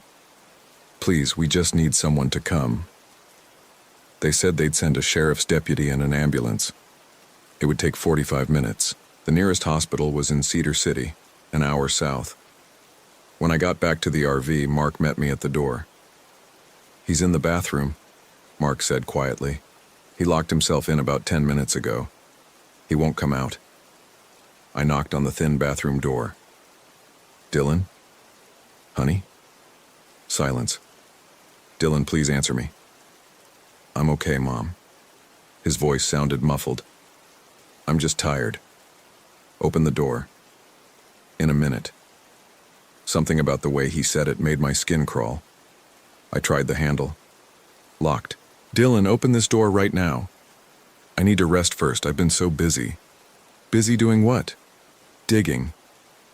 Mark and I looked at each other. The bathroom was tiny, just a toilet and a miniature sink. There was nowhere to dig in there. Unless... Mark grabbed a butter knife from the kitchen drawer and jimmied the lock. It took him 30 seconds. When the door swung open, Dylan was sitting on the closed toilet lid, his hands in his lap. Blood covered the sink, the walls, the floor. He'd been digging into his own arms. His fingernails were broken and bloody, and he'd gouged deep scratches up and down both forearms, like he was trying to tunnel into his own flesh. Blood ran down to his elbows and dripped onto the floor. Oh, God, Mark said. Oh, God, Dylan. I can hear it better this way, Dylan said. He sounded happy. When I'm bleeding, it's louder. It likes it. We wrapped his arms in towels and carried him outside. I don't know why. Maybe we thought the fresh air would help, or maybe we just couldn't stand being in that blood-covered bathroom anymore. We set him down on a camp chair, and Mark held the towels tight around his arms while I stood there shaking. Other campers had gathered nearby, watching. The older man from before approached again. We called 911, I told him. They're coming. He nodded and backed away. Dylan sat very still in the chair. His eyes were closed, and his lips were moving. At first I thought he was praying, but then I realized he was singing. Humming, really, a melody I'd never heard before. It was beautiful in a terrible way, hypnotic. Dylan, stop, I said. He opened his eyes. But it's teaching me its song. Don't you want to learn? No. It's easy. Listen. He hummed louder, and the sound made my teeth ache. Made something in my skull vibrate. I wanted to tell him to stop again, but I couldn't speak. Couldn't think. There was only that sound, that awful, beautiful sound filling up all the space in my head. Mark slapped him. Not hard, but enough to break the spell. Dylan stopped humming and started crying. Real crying. A child crying. My son crying. "I'm sorry," Dylan sobbed. I'm sorry, I don't want this, I don't want it in my head." "Make it stop, Mom. Please make it stop." I held him while he cried, and his blood soaked into my jacket, and Mark paced back and forth with his hands in his hair, and we waited for help that felt like it would never come. The ambulance arrived at 7:15. 2 paramedics, a man and a woman, both efficient and calm. They looked at Dylan's arms, exchanged glances, and loaded him onto a gurney. The woman asked me questions. How long had he been doing this? Did he have a history of self-harm? Was he on any medications? And I answered as best I could while they strapped him down. Dylan didn't fight. He just stared up at the darkening sky. "What about the RV?" Mark asked me. "Leave it, we'll deal with it later." The sheriff's deputy arrived just as the ambulance was pulling away. He was young, maybe late 20s, with a neat mustache. He took a statement from us. Dylan had been digging holes, had seemed obsessed with digging, had hurt himself, and wrote it all down in a small notebook. He asked if we'd noticed any drug paraphernalia, and Mark got angry. "He's 12, Mark said. "He's not on drugs. Something is wrong with him." The deputy held up his hands. "Just asking the standard questions, sir." He gave us the name of the hospital where they'd be taking Dylan and told us we could follow once we got the RV fixed. Then he left. Mark and I stood in the empty campsite, surrounded by strangers' stares. The hole was still there, about 20 feet away. Bigger now than it had been, almost 2 feet across, maybe 18 inches deep. I didn't remember Dylan making it that big before we'd stopped him. "I'm going to fill it in," Mark said. He got the camp shovel and started pushing dirt back into the hole. I should have helped him, but I couldn't move. I kept thinking about what Dylan had said. "It won't let you leave, not until I finish." Mark filled the hole and tamped it down, stamped on it with his boots, packing the earth as tight as it would go. When he was done, you could barely tell anything had been there. "We should go to the hospital," he said. "How?" "The RV's dead." "We'll get a ride. Someone here must be willing to drive us to town."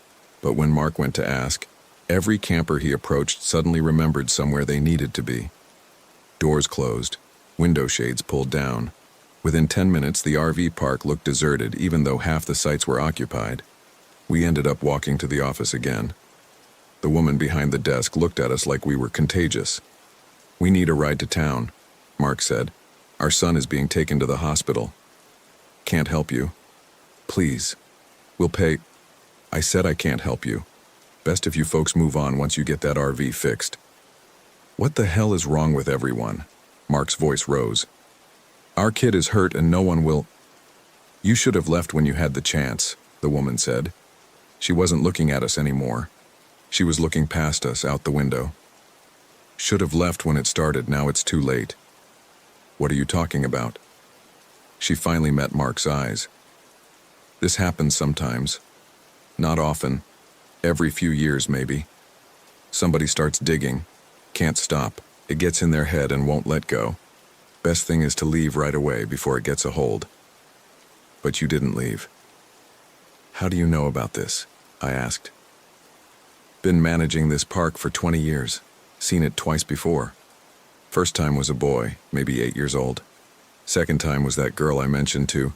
She stopped. "You were in the bathhouse earlier. You heard me talking." "Yes." "Then you know. It happens. I don't know why here specifically. Something in the ground maybe. Something old, but it calls to certain people, usually young people. Gets in their heads and makes them dig." "Did they find anything?" Mark asked. "The boy and the girl?" The woman shook her head. "They got taken away before they could finish. Parents had the good sense to leave.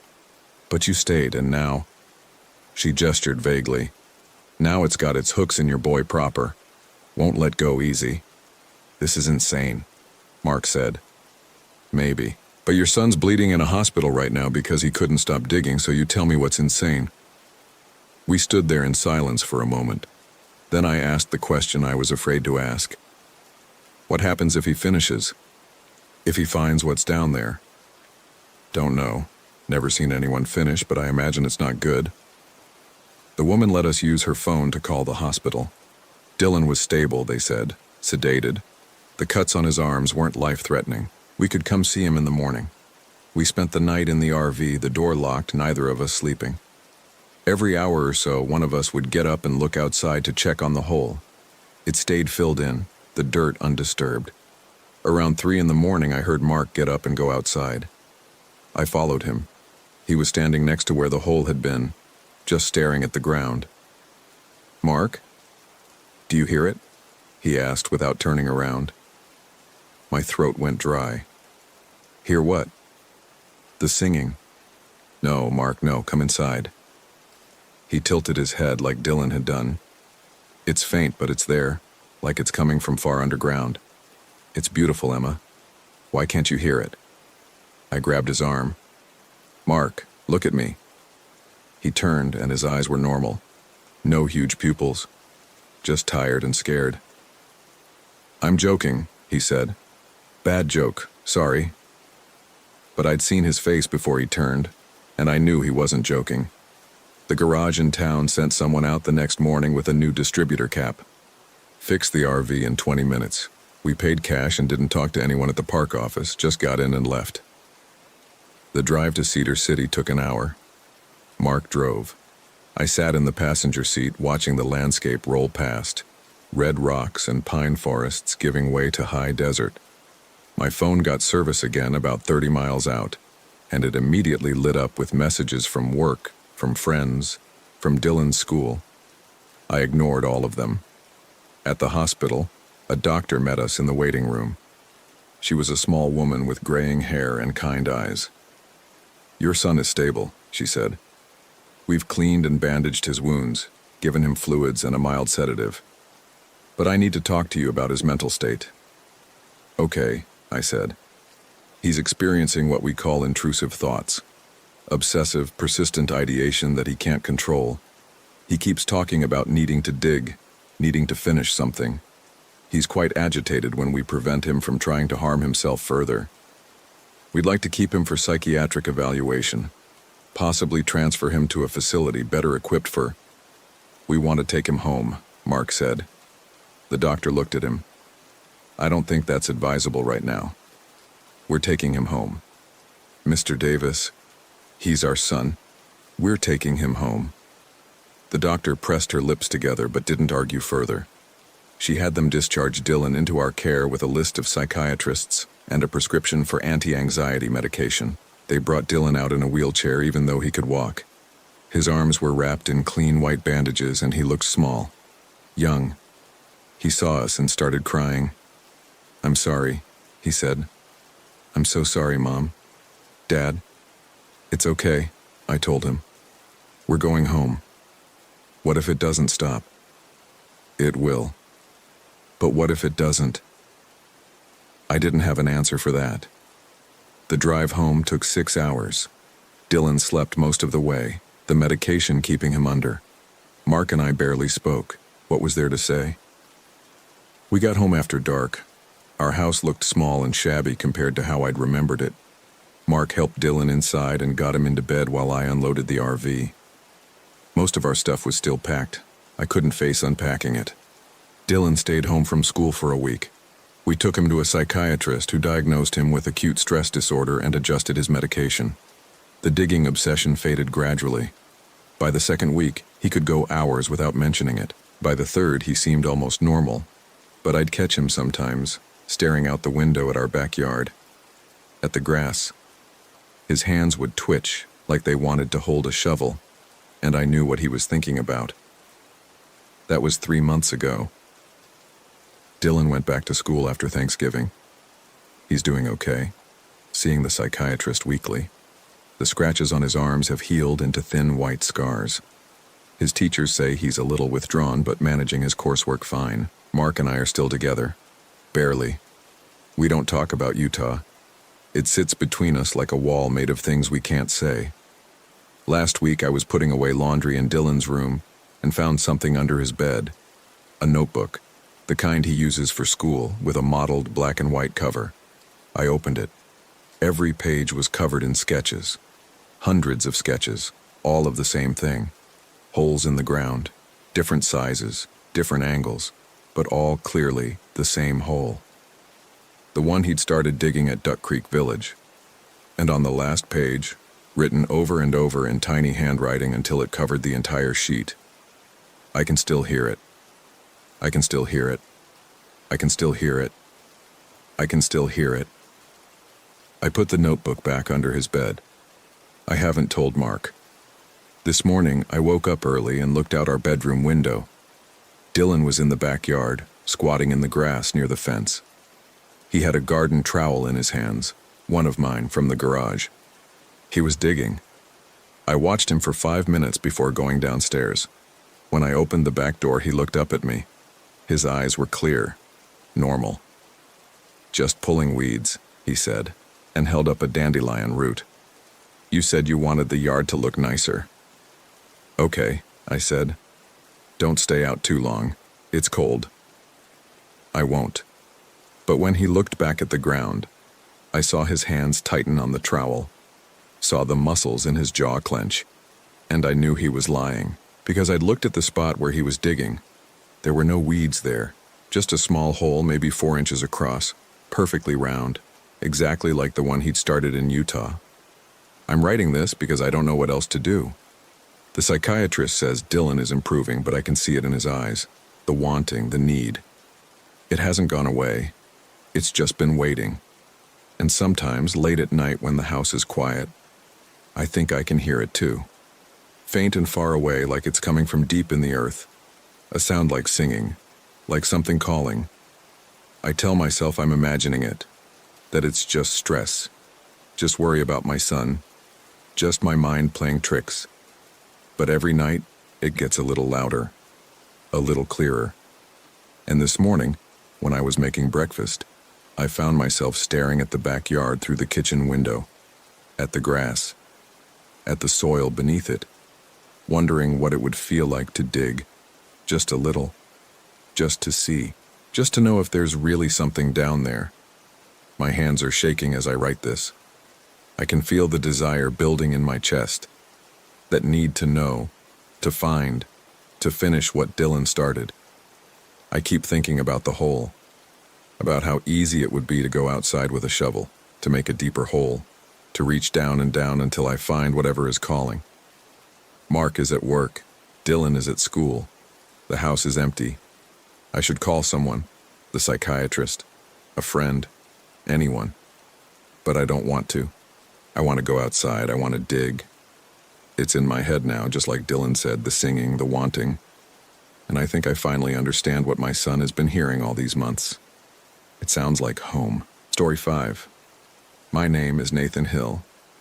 What happened in the Wasatch Mountains last September still doesn't make sense to me, but I need to tell someone about it before I lose what's left of my mind. We'd been planning the trip for months. Me, my wife Jennifer, and our 2 kids, Caleb and Mia, 10 years old and 8 respectively. The idea was simple. Rent an RV, drive up to Utah, spend a week disconnected from everything. No phones except for emergencies. No internet. Just family time in the mountains before the kids went back to school, and I had to return to the endless grind of middle management at a software company that didn't care if I lived or died. Jennifer found the campsite online. Silver Creek RV Park, tucked away in a valley between 2 peaks in the Wasatch Range. The reviews were sparse but positive. "Quiet," one said. "Perfect for families," said another. The photos showed a dozen or so RV spots arranged in a rough circle around a central clearing with fire pits and picnic tables. Pine trees everywhere. A creek running along the western edge. It looked exactly like what we needed. The drive from Denver took about 9 hours, including stops for food and bathroom breaks. Caleb spent most of it reading a graphic novel. Mia colored and sang songs she'd learned at summer camp. Jennifer navigated while I drove, occasionally pointing out landmarks or making comments about the scenery. Normal family road trip stuff, nothing unusual. We arrived at Silver Creek around 6 in the evening. The sun was still up, but the shadows in the valley were long and cool. The entrance to the park was marked by a weathered wooden sign that looked like it had been there for decades. No gatehouse, no office, just a gravel road leading into the trees. "Are you sure this is it?" I asked Jennifer. She checked her phone. "GPS says yes. The confirmation email said the office would be closed when we arrived, but our spot would be marked and ready." I pulled the RV slowly down the gravel road. The trees closed in on both sides, their branches forming a canopy that blocked most of the remaining sunlight. After about a quarter mile, the road opened up into the clearing I'd seen in the photos. Except something was immediately wrong. The other RVs were there. I counted 7 of them parked in their designated spots around the circle. But they were all identical. Same make, same model, same color, same year from what I could tell. All of them were newer Winnebago Vistas, white with tan accents, probably 31 or 32 feet long. The exact same model we'd rented. "That's weird," Jennifer said, noticing it at the same time I did. "Maybe they got a bulk deal or something," I suggested, but even as I said it, I knew that didn't make any sense. Our designated spot was marked with a small wooden sign. Site 8. I backed the RV in, killed the engine, and we all climbed out to stretch our legs and look around. The clearing was bigger than I'd expected, maybe 200 feet across. The fire pits and picnic tables were there, just like in the photos. The creek burbled somewhere beyond the trees to the west. Everything looked normal except for those identical RVs. And the people. They emerged from their RVs one by one as we were setting up our campsite. 3 couples and 1 single woman, as far as I could tell. They came out carrying lawn chairs and coolers, smiling and waving at us like we were old friends they'd been expecting. "Welcome," called out a man from the RV directly across from ours. He was probably in his 50s with graying hair and the kind of permanent tan that suggested he spent a lot of time outdoors. He wore khaki shorts and a polo shirt. His wife, at least I assumed it was his wife, stood beside him. She was roughly the same age, with short blonde hair and a sundress that looked too formal for camping. They walked over to us, and I instinctively put my hand out to shake. "Nathan Hill," I said. "This is my wife Jennifer, and our kids, Caleb and Mia." The man's handshake was firm but not aggressive. "Robert Dawson," he said. "This is my wife Patricia. It's so good to finally meet you all." Finally, I thought, but I just smiled and said, "Nice to meet you too." Patricia bent down to Caleb and Mia's level. "And you two must be exhausted from the drive. We have some fresh lemonade if you'd like some."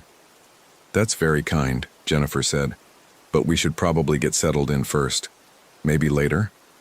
"Of course," Robert said. His smile never wavered. "We'll be right over there if you need anything at all." They walked back to their RV, and I noticed the other campers were all watching us from their respective sites. Not staring exactly, just watching. Casually, like they were all waiting for something. "They seem nice," Jennifer said as we started unplugging the RV's exterior connections. "Yeah," I said, "they do." But I couldn't shake the feeling that something was off about the way Robert had said, "Finally meet you all." Like he'd known we were coming. Like he'd been counting down the days. We spent the next hour getting the RV set up properly, leveling it, connecting the water and power, extending the slide-outs. By the time we were done, it was getting dark, and Mia was complaining that she was hungry. Jennifer started making dinner inside while I helped Caleb set up the small telescope he'd brought along. He was going through a space phase and had been looking forward to seeing the stars without the light pollution from the city. As we worked, I became aware that the other campers had started gathering around one of the central fire pits. There were 9 of them in total, plus the single woman who appeared to be by herself. They'd brought their lawn chairs into a circle and were chatting quietly, occasionally glancing in our direction. "Dad," Caleb said, adjusting the telescope's tripod, "why do all the RVs look the same?" "I don't know, buddy. Maybe it's just a coincidence." "Mrs. Martinez says there's no such thing as coincidence." Mrs. Martinez was his 4th grade teacher, a woman who believed in everything from astrology to numerology. I'd always found her a bit much, but Caleb had taken to some of her ideas. "Well, sometimes things just happen to line up," I said. "Nothing spooky about it." But even as I said it, I was watching the group around the fire pit. They were all dressed similarly, casual but neat, like they were going to a backyard barbecue rather than camping in the mountains. The men wore polo shirts or button-downs with khaki shorts. The women wore sundresses or capris with blouses. Nobody was in the kind of worn, comfortable clothes you'd expect from people who'd been camping for a while. And they all looked the same age. Mid-40s to mid-50s. No younger people, no elderly folks, and no kids except for ours. Jennifer called us in for dinner. Spaghetti and meatballs, one of the few meals we could reliably make in the RV's tiny kitchen. We ate at the small table, the four of us squeezed in together, talking about what we wanted to do the next day. Caleb wanted to explore the creek. Mia wanted to make s'mores. Jennifer wanted to hike one of the nearby trails. I just wanted to relax and read the thriller I'd brought along. After dinner, I stepped outside to empty the gray water tank and noticed that the group around the fire pit had grown larger. All of the other campers were there now, including Patricia and Robert. They were still talking quietly, but I couldn't make out the words from where I stood. Then, as I was standing there, they all turned to look at me at the same time, not one by one, all at once, like they'd been waiting for me to come outside. I raised my hand in an awkward wave. They all waved back, perfectly synchronized, their smiles identical. I went back inside the RV. "You okay?" Jennifer asked. "You look pale." "Yeah, I'm fine, just tired from the drive." "Maybe you should go to bed early. I'll get the kids settled." I nodded and headed to the back bedroom, but I didn't sleep. I lay there in the dark, listening to Jennifer read a bedtime story to Mia in the bunk above the cab. Caleb was in the other bunk across from her, probably reading with a flashlight under his covers like he always did. Outside, I could hear the murmur of voices from the fire pit. They went on for hours, never getting louder, never getting quieter. Just a constant, even hum of conversation that made it impossible to relax. Finally, around midnight, the voices stopped. I heard RV doors opening and closing as people went to bed. Then silence, but not quite silence. There was something else. A rustling sound like someone walking through leaves. It circled our RV slowly, methodically. Footsteps on gravel. Soft but deliberate. I got up and went to the window, carefully pulling back the curtain just enough to peek out. There was someone standing about 20 feet from our RV, illuminated by the faint light from the fire pit's dying embers. It was the single woman I'd noticed earlier. She was just standing there, facing our RV, her hands at her sides. I watched for maybe a minute, waiting for her to move or do something. She didn't. She just stood there, perfectly still, staring at our RV. Then, without any warning, she turned and walked back to her own RV in a straight line, her movements mechanical and precise. I let the curtain fall back and returned to bed, but I didn't sleep. Not really. I drifted in and out of a state somewhere between waking and dreaming, always aware of the RV around me, the sounds of Jennifer and the kids breathing, the occasional creak of settling metal. And once, just once, I heard something that might have been footsteps on the RV's roof. The next morning, I convinced myself that I'd been overtired and paranoid. The mountain air, the unfamiliar surroundings, the stress of the drive, all of it had combined to make me see things that weren't there. Jennifer made coffee and eggs while I checked the RV's exterior for any signs of damage or disturbance. Everything looked normal. The other campers were starting to emerge from their RVs, stretching and yawning like normal people on a normal camping trip. Robert and Patricia were the first to approach us after breakfast. "We're planning a little group hike this morning," Robert said. "There's a trail that leads up to a waterfall about 2 miles from here. We thought you and your family might like to join us." Jennifer looked at me. I could see she was interested, but she was also picking up on the same weird vibe I was getting from these people. "That sounds nice," I said carefully, "but we were thinking of exploring on our own today." Getting our bearings. Robert's smile didn't change, but something flickered behind his eyes. Disappointment? Annoyance? Of course, he said. There's plenty of time. We'll be here all week. We always are. You come here often? Jennifer asked. Every September, Patricia said. Same week, same spot. We've been doing it for years now. It's become a tradition. All of you? I asked, gesturing to the other campers. All of us, Robert confirmed. We're like a family here, and now you're part of it too. Before I could respond to that, Caleb came bounding out of the RV with his backpack. Dad, can we go look at the creek? Sure, buddy. Let me grab my shoes. Robert and Patricia took the hint and returned to their RV, but I could feel them watching us as we walked toward the trees that bordered the western edge of the clearing. The creek was wider than I'd expected, maybe 15 feet across, with clear water rushing over smooth stones. Caleb immediately started looking for interesting rocks while Mia tried to spot fish. Jennifer and I stood on the bank, enjoying the relative privacy. This place is weird, Jennifer said quietly, making sure the kids couldn't hear. Yeah, I noticed. Did you see how they all have the same RVs and how they all dress the same? And how there are no other kids? Maybe it's some kind of club, I suggested, like a camping group for empty nesters or something. Then why did they seem so excited about us being here? Why did Robert say they'd been expecting us? I didn't have an answer for that. We spent the morning by the creek, letting the kids play while we kept an eye out for anything unusual. But everything seemed normal. The water was cold and clean. Birds chirped in the trees. Sunlight filtered through the canopy in dappled patterns. Around noon, we headed back to the clearing for lunch. The other campers were all gathered around the fire pit again, and this time they waved us over before we could escape into our RV. Please join us, called out a woman I hadn't been introduced to yet. She was holding a platter of sandwiches.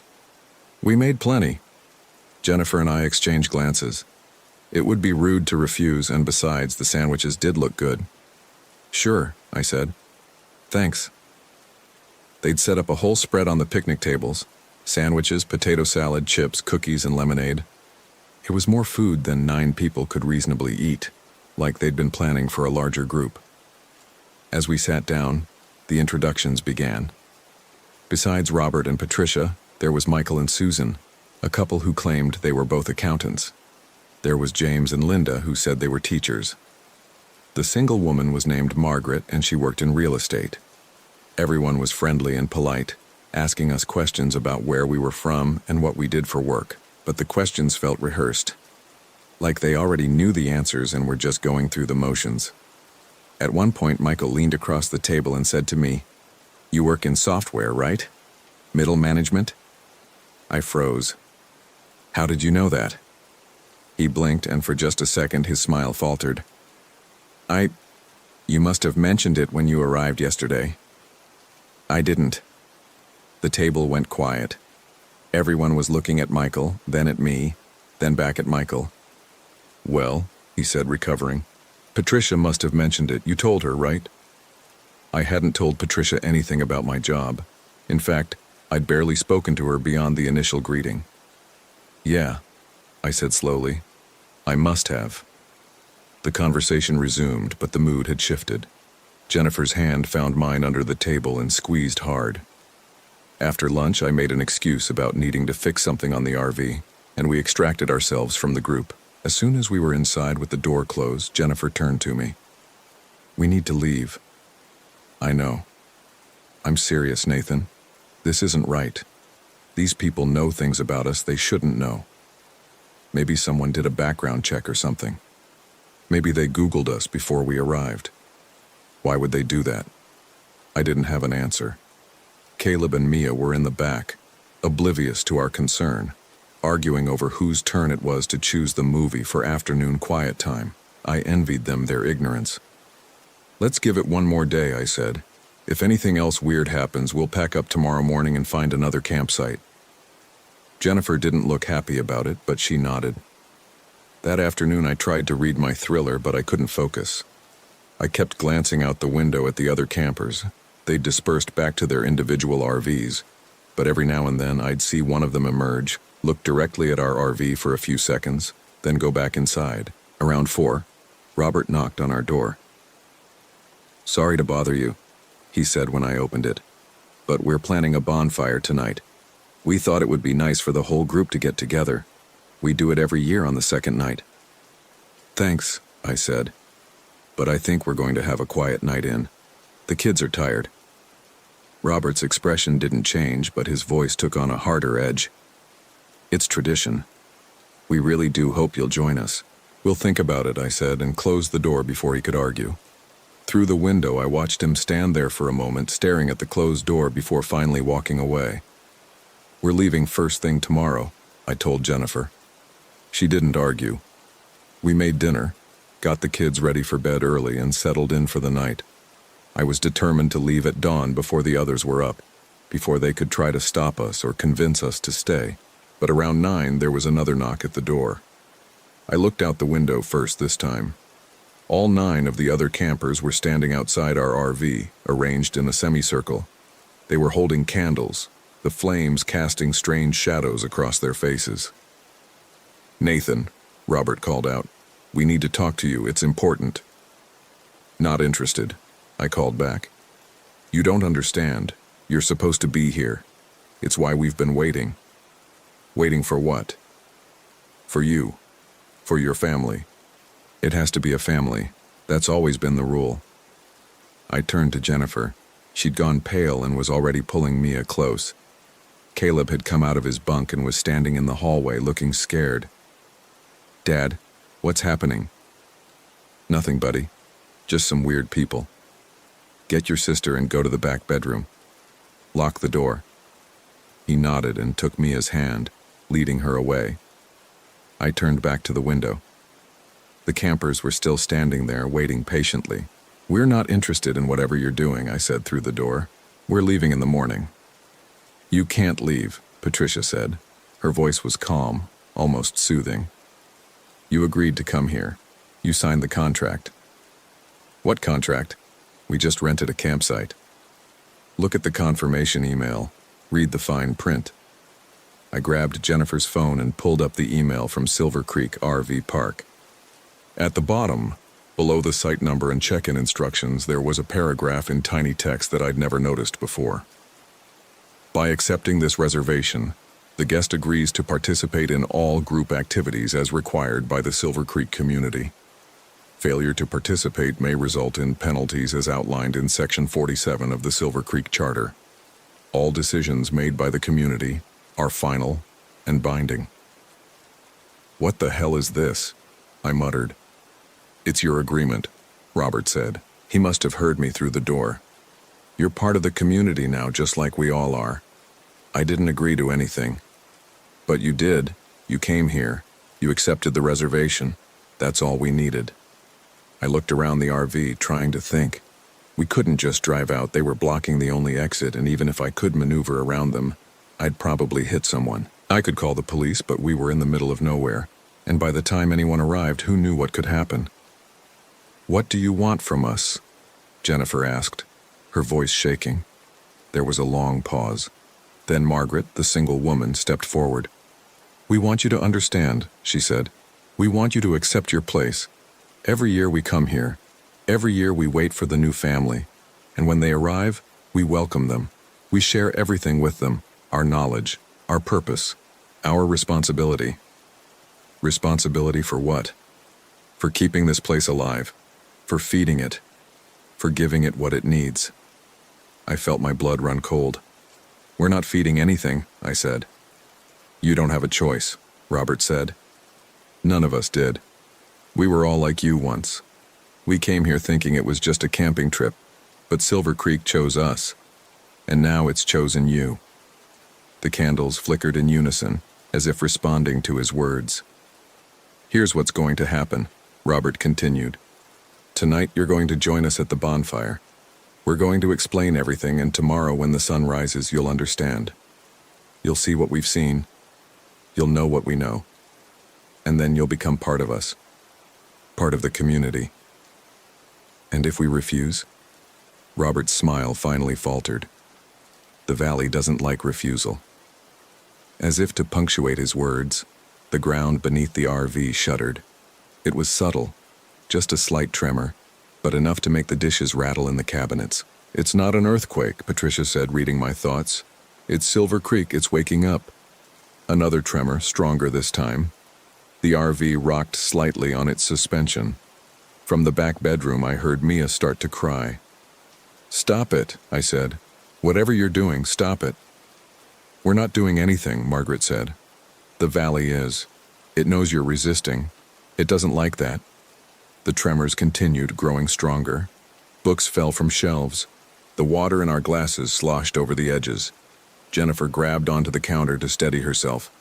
"Fine," I said. "Fine, we'll come to your bonfire. Just make it stop."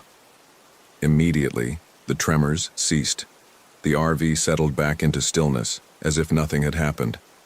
"Excellent," Robert said. "We'll see you in 10 minutes." The 9 of them turned and walked away, their candles still burning despite the fact that there was no wind.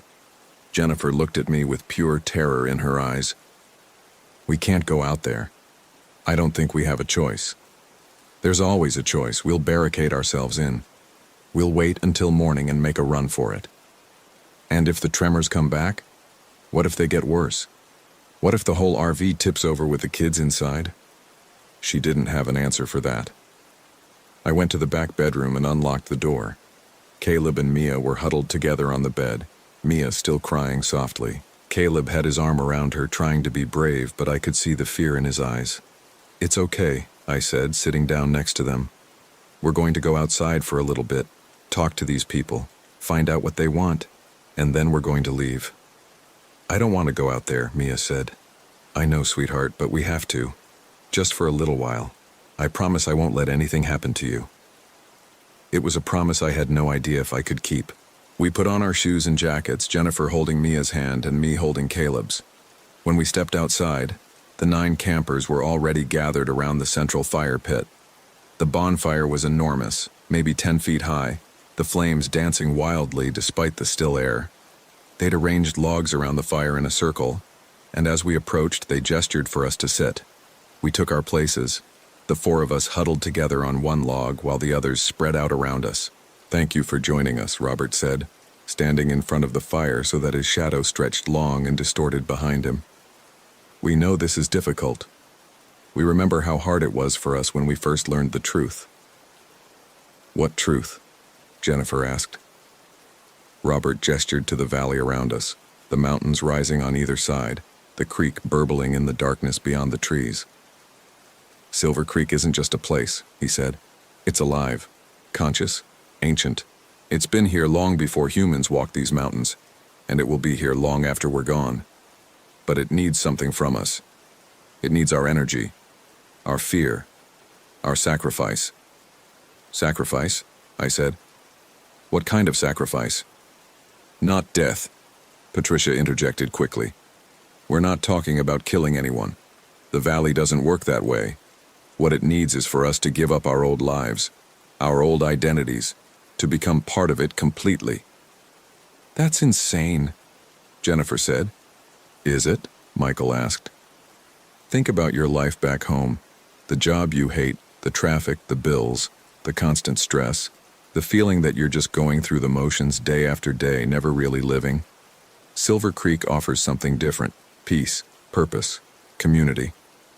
"By trapping people here?" I said. "Not trapping," Linda corrected. "Welcoming. We all came here voluntarily, just like you. And once we understood what was being offered, we chose to stay. Every September," James added, "we come back. We spend a week here, renewing our connection to the valley, strengthening the bond. And we wait for the new family. The valley needs new energy every year, someone who hasn't been initiated yet, someone who can bring fresh life to the community." I looked around at their faces, illuminated by the firelight. They all had the same expression, serene, certain, completely convinced of the rightness of what they were saying. They were either all insane or telling the truth. I wasn't sure which possibility was worse. "What happens if we say no?" I asked. The fire suddenly surged higher, the flames reaching toward the sky. Everyone flinched back except Robert, who stood perfectly still. "The valley will be disappointed," he said. "And when the valley is disappointed, bad things happen. People get lost in the woods and never come out. Accidents occur. RVs mysteriously catch fire. Children wander off and can't remember who they are." It was a threat, barely disguised. "But it doesn't have to be that way," Margaret said, her voice gentle. "If you just open yourselves to the experience, you'll see. Tomorrow morning at dawn, we're going to perform the initiation ceremony. It's simple, really. You'll just need to walk with us to a special place in the valley, drink from the creek, and speak the words we teach you. After that, you'll be one of us. You'll understand everything, and you'll be free." "Free to do what?" Jennifer asked. "Free to live the life you were meant to live," Patricia said. "Connected to something greater than yourself. Part of a community that will never abandon you or judge you. Where every September you come back here to this beautiful place and remember what it means to truly be alive." Mia was shaking in Jennifer's arms. Caleb had gone very still and quiet beside me. I could feel my heart pounding in my chest, my mind racing through possibilities, trying to find a way out of this situation that didn't end in disaster. "Can we think about it?" I asked. "Of course," Robert said. "You have until dawn. That's when the ceremony must take place. If you're not ready by then, well..." He trailed off, letting the implications hang in the air. The fire began to die down, as if responding to some unspoken command. The campers stood up one by one and started walking back to their RVs. "Get some sleep," Patricia said as she passed us. "Tomorrow is going to be a big day." We sat there by the dying fire for a few more minutes, none of us speaking. Finally, Caleb said, "Dad, I'm scared." "Me too, buddy." "What are we going to do?" I looked at Jennifer. Her face was set in the expression I'd seen before, determination mixed with terror. She was thinking the same thing I was. "We're leaving," I said. "Right now. We're going to go back to the RV, pack up as fast as we can, and drive out of here before dawn." "What if they try to stop us?" Jennifer asked. "Then I'll drive through them if I have to." We hurried back to the RV and started throwing things into bags.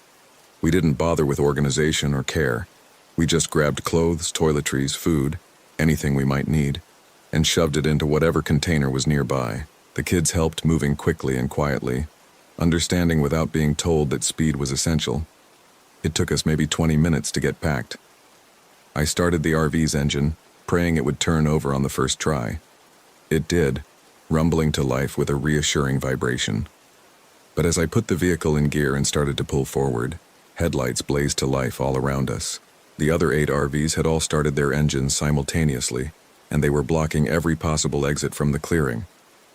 "Damn it," I muttered. Robert appeared in front of our RV, illuminated by our headlights. He was holding up his hands in a stopping gesture.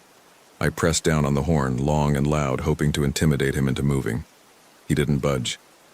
"Nathan," his voice came through on the RV's CB radio, which I didn't remember turning on. "You're making this harder than it needs to be.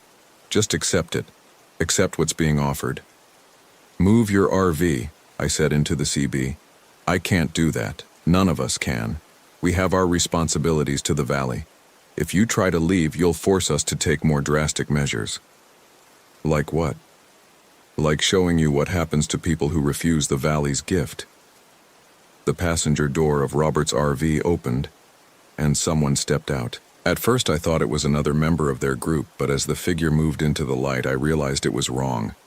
The proportions were off. The movements were too jerky, too mechanical. It was a person, or had been once. But something had happened to them. Their skin had a grayish tint, and their eyes were completely white, with no pupils. They moved like a puppet on strings, limbs bending at angles that shouldn't be possible. "This is what happened to the last family who tried to leave," Robert said through the CB. "The father made it about 5 miles down the mountain before the valley caught up with him. By the time we found him, he was already like this. Changed, hollowed out. The valley took everything that made him human and left just the shell." Jennifer grabbed my arm, her nails digging into my skin. The thing that had been a person opened its mouth and made a sound. Not words, just a low, keening wail that made my skin crawl. "It gets worse," Robert continued. "His wife and children are still out there somewhere. We hear them sometimes at night crying in the trees, but they're not human anymore. Not really, the valley has them now. Completely." "This is insane," I said. "You're all insane." "Are we? Or are we just the only ones honest enough to admit what we've seen? You felt it, Nathan, when the ground shook, when the fire surged. You know there's something here, something real, something powerful. The question is, are you going to accept it, or are you going to fight it and end up like him?" He gestured to the gray-skinned thing standing beside his RV. I looked at Jennifer. She was crying now, silently, tears streaming down her face. In the back, I could hear Mia whimpering. We were trapped, completely and utterly trapped. "What exactly does the initiation involve?" I asked finally, hating myself for even considering it. "Nothing painful." Patricia's voice came through the CB from a different RV. "You walk with us to the sacred place at the head of the valley. You drink from the creek.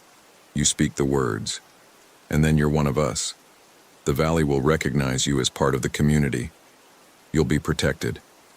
Safe. And when you leave at the end of the week, you'll go back to your normal life with just one small obligation. Come back every September, that's all." "And we'll be like you?" Jennifer asked. "You'll be better than you are now. More connected, more aware, more alive."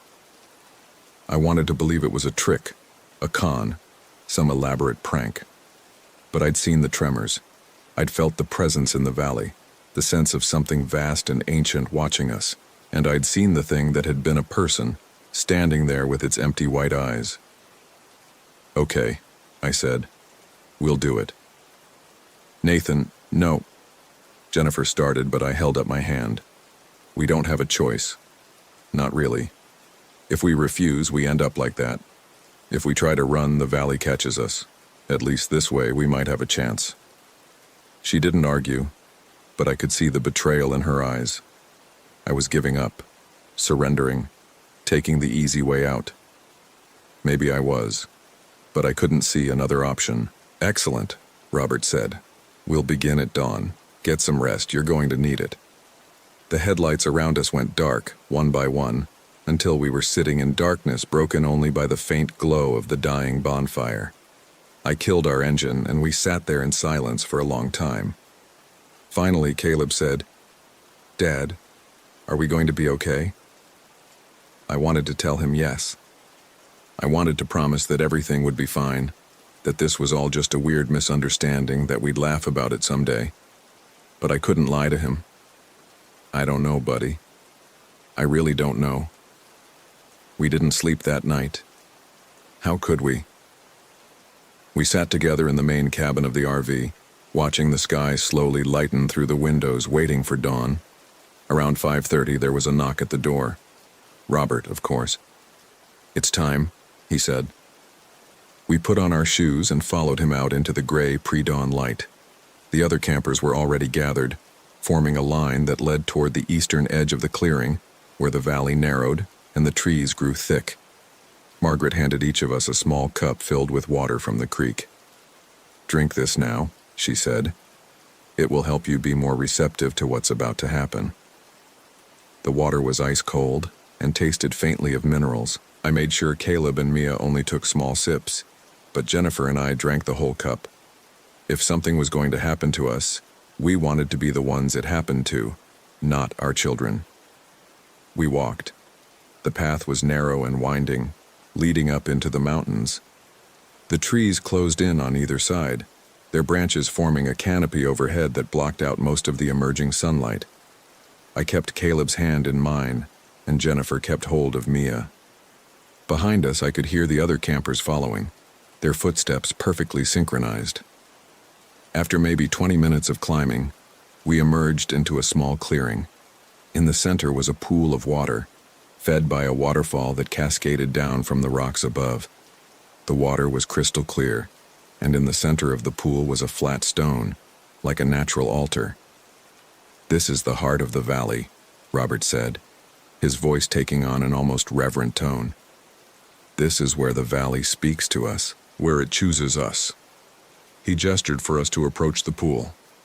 Jennifer and I exchanged one last look, a mixture of fear and resignation and desperate hope that maybe, somehow, this would all turn out okay. We walked forward. The water of the pool was perfectly still, reflecting the sky above like a mirror. As we approached, I saw our reflections looking back at us, but they were wrong, subtly wrong. The angles of our faces were slightly off. The expressions didn't quite match what we were feeling. "Kneel," Robert said. We knelt by the water's edge, the four of us in a line. The other campers formed a circle around us. "Now," Patricia said, "repeat after me. I give myself to the valley. I accept its gift. I become part of the community." The words stuck in my throat. I didn't want to say them. Every instinct was screaming at me to grab my family and run, to take our chances with whatever was out there rather than submit to this insanity. But then I looked at Caleb and Mia, saw the fear in their young faces, and I knew I couldn't risk it. I couldn't risk them ending up like that gray thing we'd seen. "I give myself to the valley," I said, my voice barely above a whisper. Jennifer repeated it, then Caleb, then Mia. "I accept its gift." We all repeated it. "I become part of the community." As soon as the words left our mouths, something changed. The air grew thick, heavy with a presence I could feel but not see. The water in the pool began to ripple, even though there was no wind. And then I saw them. In the reflection on the water's surface, there were more people in the circle than there should have been. Dozens of them, hundreds, all standing behind the 9 campers, watching us with expressions that were eager and hungry and satisfied. "Welcome," they all said in unison, their voices overlapping into a single sound that resonated in my chest. "Welcome to Silver Creek." The sun finally rose above the mountains, and light flooded the clearing. The extra figures in the water vanished, leaving only our reflections. Still wrong, still off, but undeniably us. Robert helped us to our feet. "How do you feel?" I took inventory of my body, my mind. I felt the same. Tired, scared, confused. "I feel fine," I said. "Good. That's good. The connection takes time to fully develop. By the end of the week, you'll start to understand. You'll start to feel what we feel." We walked back down the trail to the clearing. The morning sun was warm on our skin. Birds were singing in the trees. Everything looked normal and beautiful and peaceful. But I knew better now. That was 3 days ago. We're still here at Silver Creek. The other campers, I guess I should say the other members of the community, have been friendly and helpful, showing us around the valley, teaching us about the history of the place, explaining the rhythms and rituals we're expected to follow when we return each September. They keep telling us we'll understand soon, that the valley's gift will become clear. But I don't feel any different. Neither does Jennifer. We've talked about it late at night when the kids are asleep, and we both agree, whatever they think happened during that ceremony, it didn't work on us. Unless it did, and we just don't realize it yet. That's the worst part. The uncertainty. The not knowing if we're still ourselves or if something subtle has changed that we can't perceive. Are we thinking our own thoughts, or are they being shaped by whatever presence lives in this valley? The kids seem okay. Caleb has stopped asking when we're leaving. Mia has been playing with a small group of birds that seem to follow her around the campsite. That's normal, right? Birds do that sometimes. Right? I'm writing this down because I need to remember. I need to have a record of what happened in case I forget. In case the valley does something to my memory, my perception. We're supposed to leave tomorrow morning. We'll pack up the RV and drive back to Denver and return to our normal lives. We'll go back to work, take the kids to school, pay our bills, do all the regular things that regular people do. And next September, we'll come back here. That's what Robert says. That's what they all say. We'll feel the pull, the need to return, and we won't be able to resist it. Maybe they're right. Or maybe we'll fight it. Maybe we'll find a way to break whatever connection was made during that ceremony. Maybe we'll never think about Silver Creek again. But I doubt it, because late last night, after everyone else had gone to sleep, I went outside to look at the stars. And I saw something in the trees at the edge of the clearing. A figure, standing perfectly still, watching our RV. It was me. I was looking at myself, standing among the trees 30 feet away.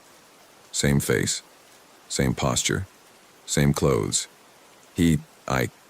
It raised one hand in a slow wave. I waved back.